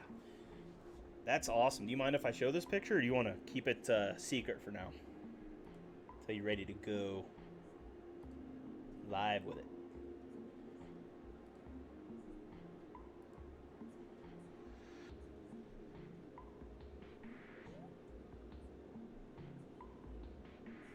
Your dad's nephew. Oh, Jesus. And this is all happening in New York, not in Arkansas.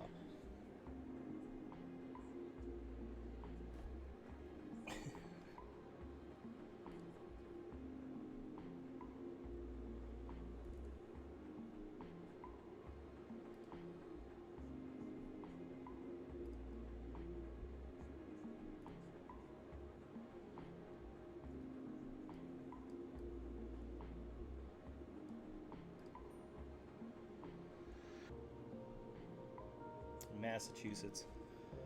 Still, it's hilarious. So this is their studio coming along.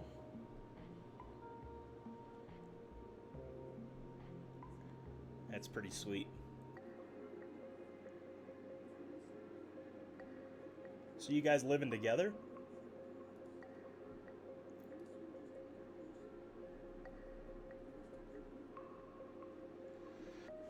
I visited New York one time.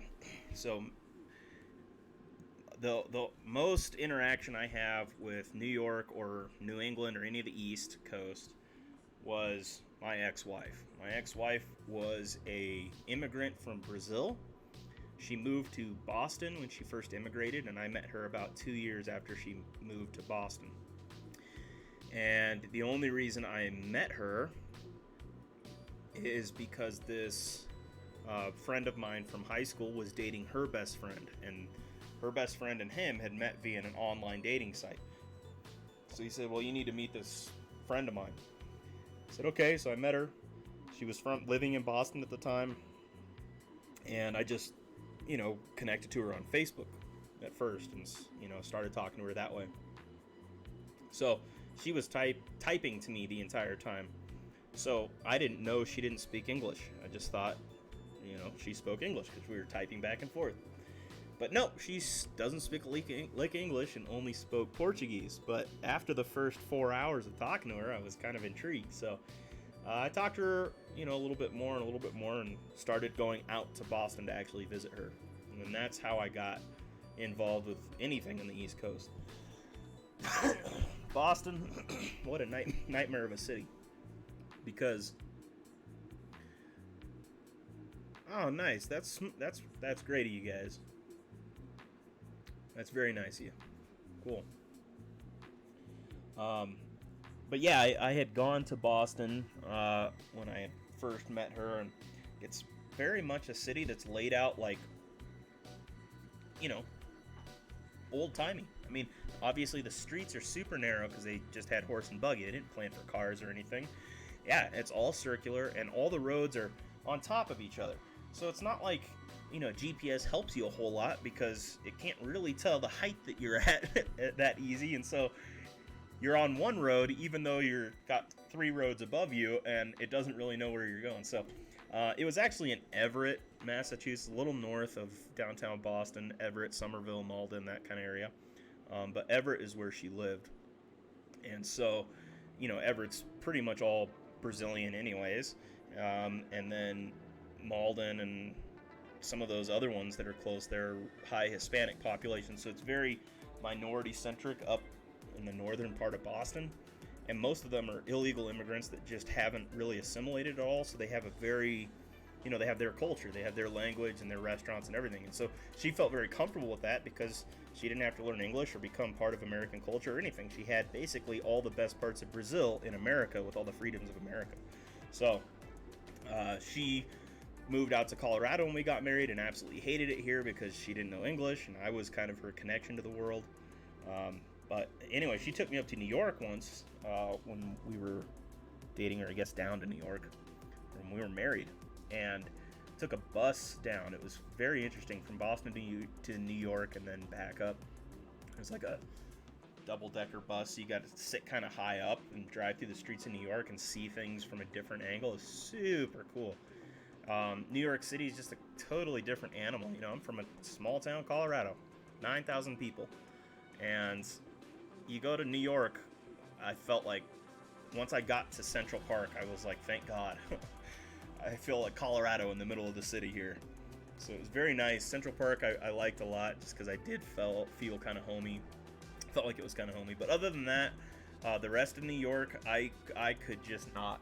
There's no way I could live there. The amount of people in Denver drives me nuts. So I know that New York would just be, it'd be fun to visit and grab good pizza or whatever, but that's it. I couldn't live there. And more respect to people that can live in cities. Great. More power to you if you want to. It just seems miserable to me.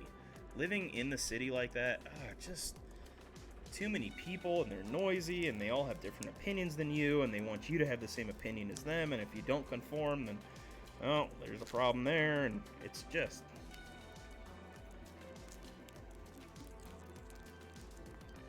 The Funhua bus, I believe, was the Boston bus, or to my... Huh? I don't understand that. Oh, yeah. Fort Collins. I was born about 15 miles from Fort Collins in Loveland, Colorado. My dad was the dean of a boarding academy, boys dean. He taught history and government. He was making like absolutely nothing. And I was born there. I already had 2 sisters, and he was like, well, I want to make more money in life, and so I'm going to go down to Alamosa. My buddy wants me to run a nursing home down there. So he got out of teaching and started getting into nursing home management, and that's how my family got into that business.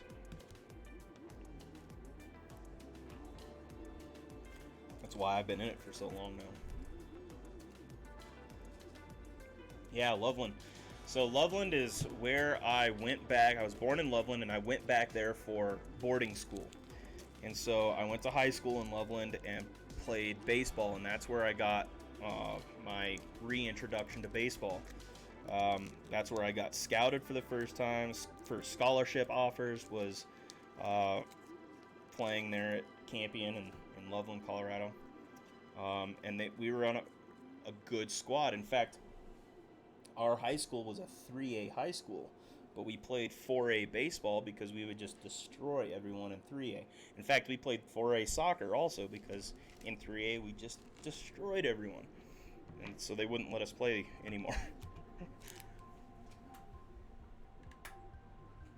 Which I thought was a mild bummer, but alright, I get it. We did pretty good, and in fact, we won the championship for soccer in 4A one year. So even though we were competing at a very high level, or a much higher level than what we felt we should have been, we played well.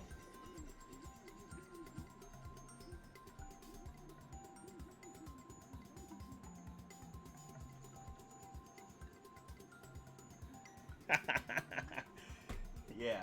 Well, I'll tell you what. Loveland's where I got into a lot of firsts in my life. A lot of troubling firsts. But yeah, my first kiss, first girlfriend, first time I ever did drugs or drank, first time I did any of the rebellious stuff as a teen was high school, baby. Loveland, Colorado.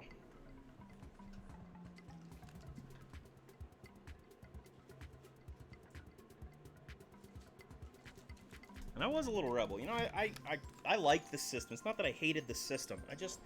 I'm not a huge fan of authority. And I never really have been. I kind of like, walking to the beat of my own drum. I think that's probably why I don't work for a boss, why I work for myself, even though I think I make less money and I struggle more with stressors and, various issues. I'm way happier because I don't have to deal with a boss. I don't have to deal with somebody breathing down my neck and telling me what to do. Telling me how to live.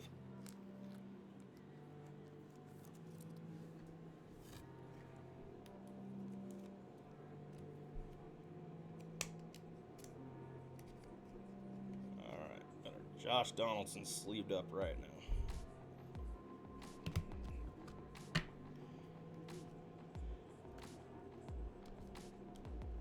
Yeah, I would say this was a pretty good pull. Good stuff here.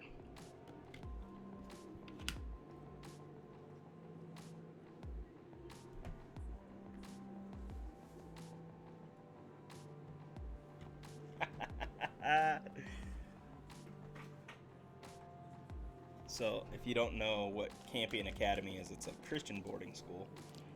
And there was a Bible teacher that we had there. His name was Pastor Egan. And he would try to give us, advice that was for teenagers, like, shouldn't play with yourself, but it's okay if you do. Weird stuff like that. But then he had this, an 85 Mustang 5.0. And he let me drive that thing through Loveland. And my goodness, I let that thing go. Found there was a cop at some point during the whole thing, which I was convinced was going to pull us over because we flew by this dude. So I turned off quick. The cop went by and never saw us. But the pastor who let me drive it was like, yeah, open her up. And so he was the one who was like, turn off here, turn off here. He was trying to hide. I thought that was funny. I'm not convinced the cop was coming for us anyways, but it looked like that.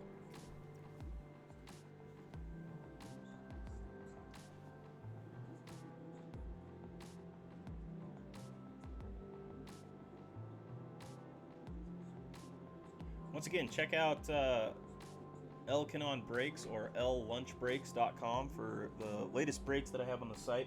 I do have some shipping that I have to get out, and I'll probably do some more organization for the rest of these cards that I got.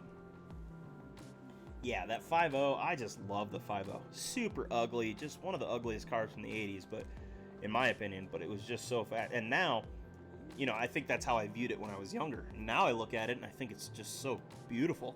Look at that thing. I'd love to have it.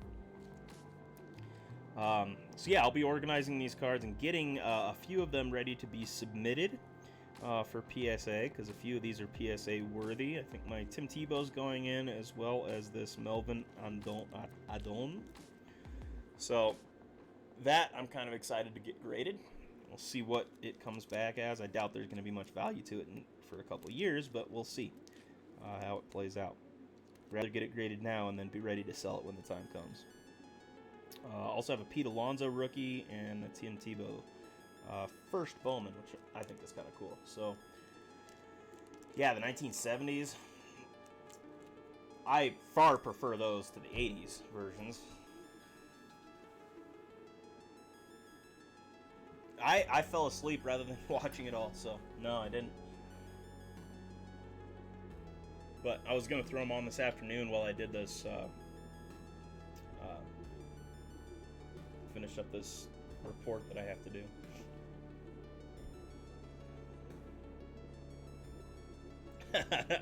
Yeah, you could say that, I guess.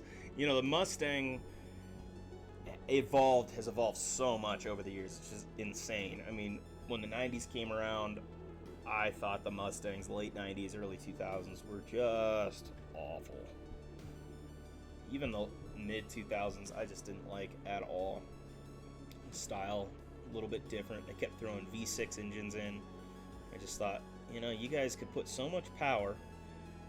Yeah, you could put so much power into it. And they'd have, you know, a 4-cylinder. But, you know, if you, well, most of the time, I guess that's what it was. It wasn't the V6, it was the 4-cylinder that those Mustangs would have, and they'd have the V6 in the new one. I can't understand why anybody would do that. Oh no, the newer ones got the 8-cylinder, didn't they? The newer Mustangs, though.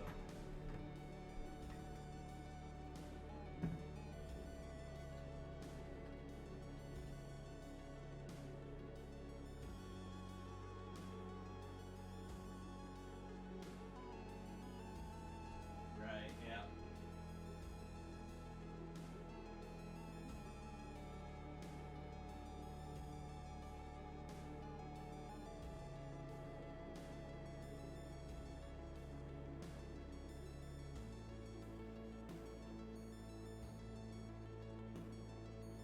Yeah, because the GT was a V8, I believe, in 2008 and earlier. And the older, obviously, the Shelby and the premium Mustangs were V8s or better. I've been looking for.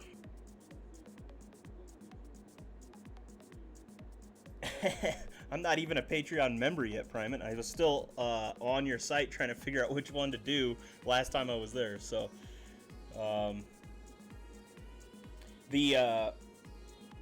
what I've been looking for recently, which is what I would very much like to, not just recently, but for years. My very first vehicle was a Jeep Cherokee, 97 Jeep Cherokee Country, V6, straight 6.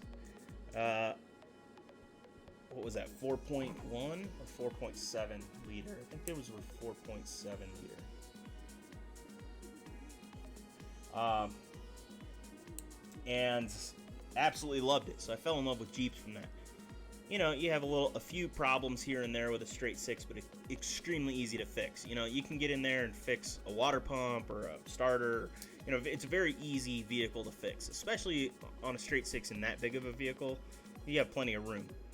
You try to cram that V8 into there, which I got a 2001 Jeep Grand Cherokee Laredo with a V8 in it, and I very much prefer that straight 6, because the inline 6 was so much easier to work on, and it had a little bit more get up and go right from the start, so you had some more torque.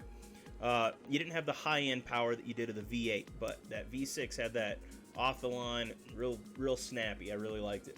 And absolutely, they're indestructible, and very easy to fix. But now Jeep has put out something that's extremely nice. The Jeep Grand Cherokee SRT8. I think the first version came out in 2000. I want to say 2005 or 6, but the first version that I looked for was 2007.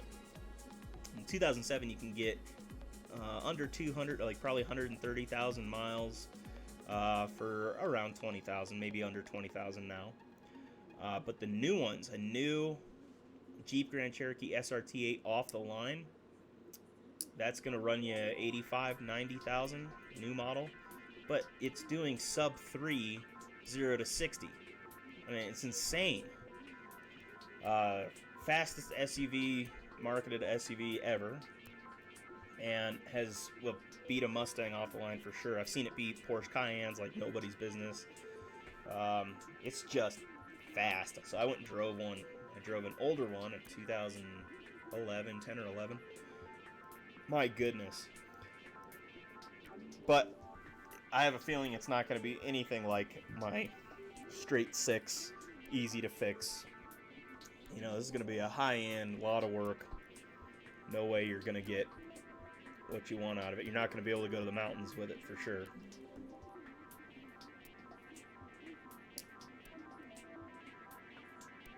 Dude, that's so sweet. So now, especially the Jeep Cherokees, you better get them now because the prices are only going up. They're considered vintage vehicles or antique vehicles now, and so they're becoming these collector items that are much harder work. All right, good to see you, Primate. Have a good one. I will get on and see your video. I promise. Don't worry, I will be there. Yeah, in fact, I'm probably gonna be heading out here soon. Got to get some of this work from the meeting done, and then I'm so excited about getting all of this product tomorrow and being able to stream from that place because I don't have any business meetings tomorrow. It's just dropping her off, and I can run around and start filming stuff. So I'll go live stream tomorrow from the road, Walmart/local card shops. That's what I will be doing tomorrow starting at 10 o'clock-ish. Probably have my sister with me to be in the car broadcasting for a little while. And then Friday we'll be back to the regularly scheduled program, so 10 o'clock to 1:30-ish, 12:30-ish, Colorado time, depends. And we'll go over whatever breaks we've sold at that point and open whatever else we have left. Now remember, Friday is the day that I will be getting in my Hidden Fates boxes, Pokemon Ball boxes. So that day I will be doing a broadcast probably from GameStop and bringing that broadcast home to open those boxes live on our channel Friday. So join me Friday for more content and info, and thanks guys for sticking around for the day. That is going to conclude lunch breaks for the day, and Gunnar and I are going to go for a walk and then finish some of this work up. So appreciate you guys stopping around, and we'll catch you all on the flip side.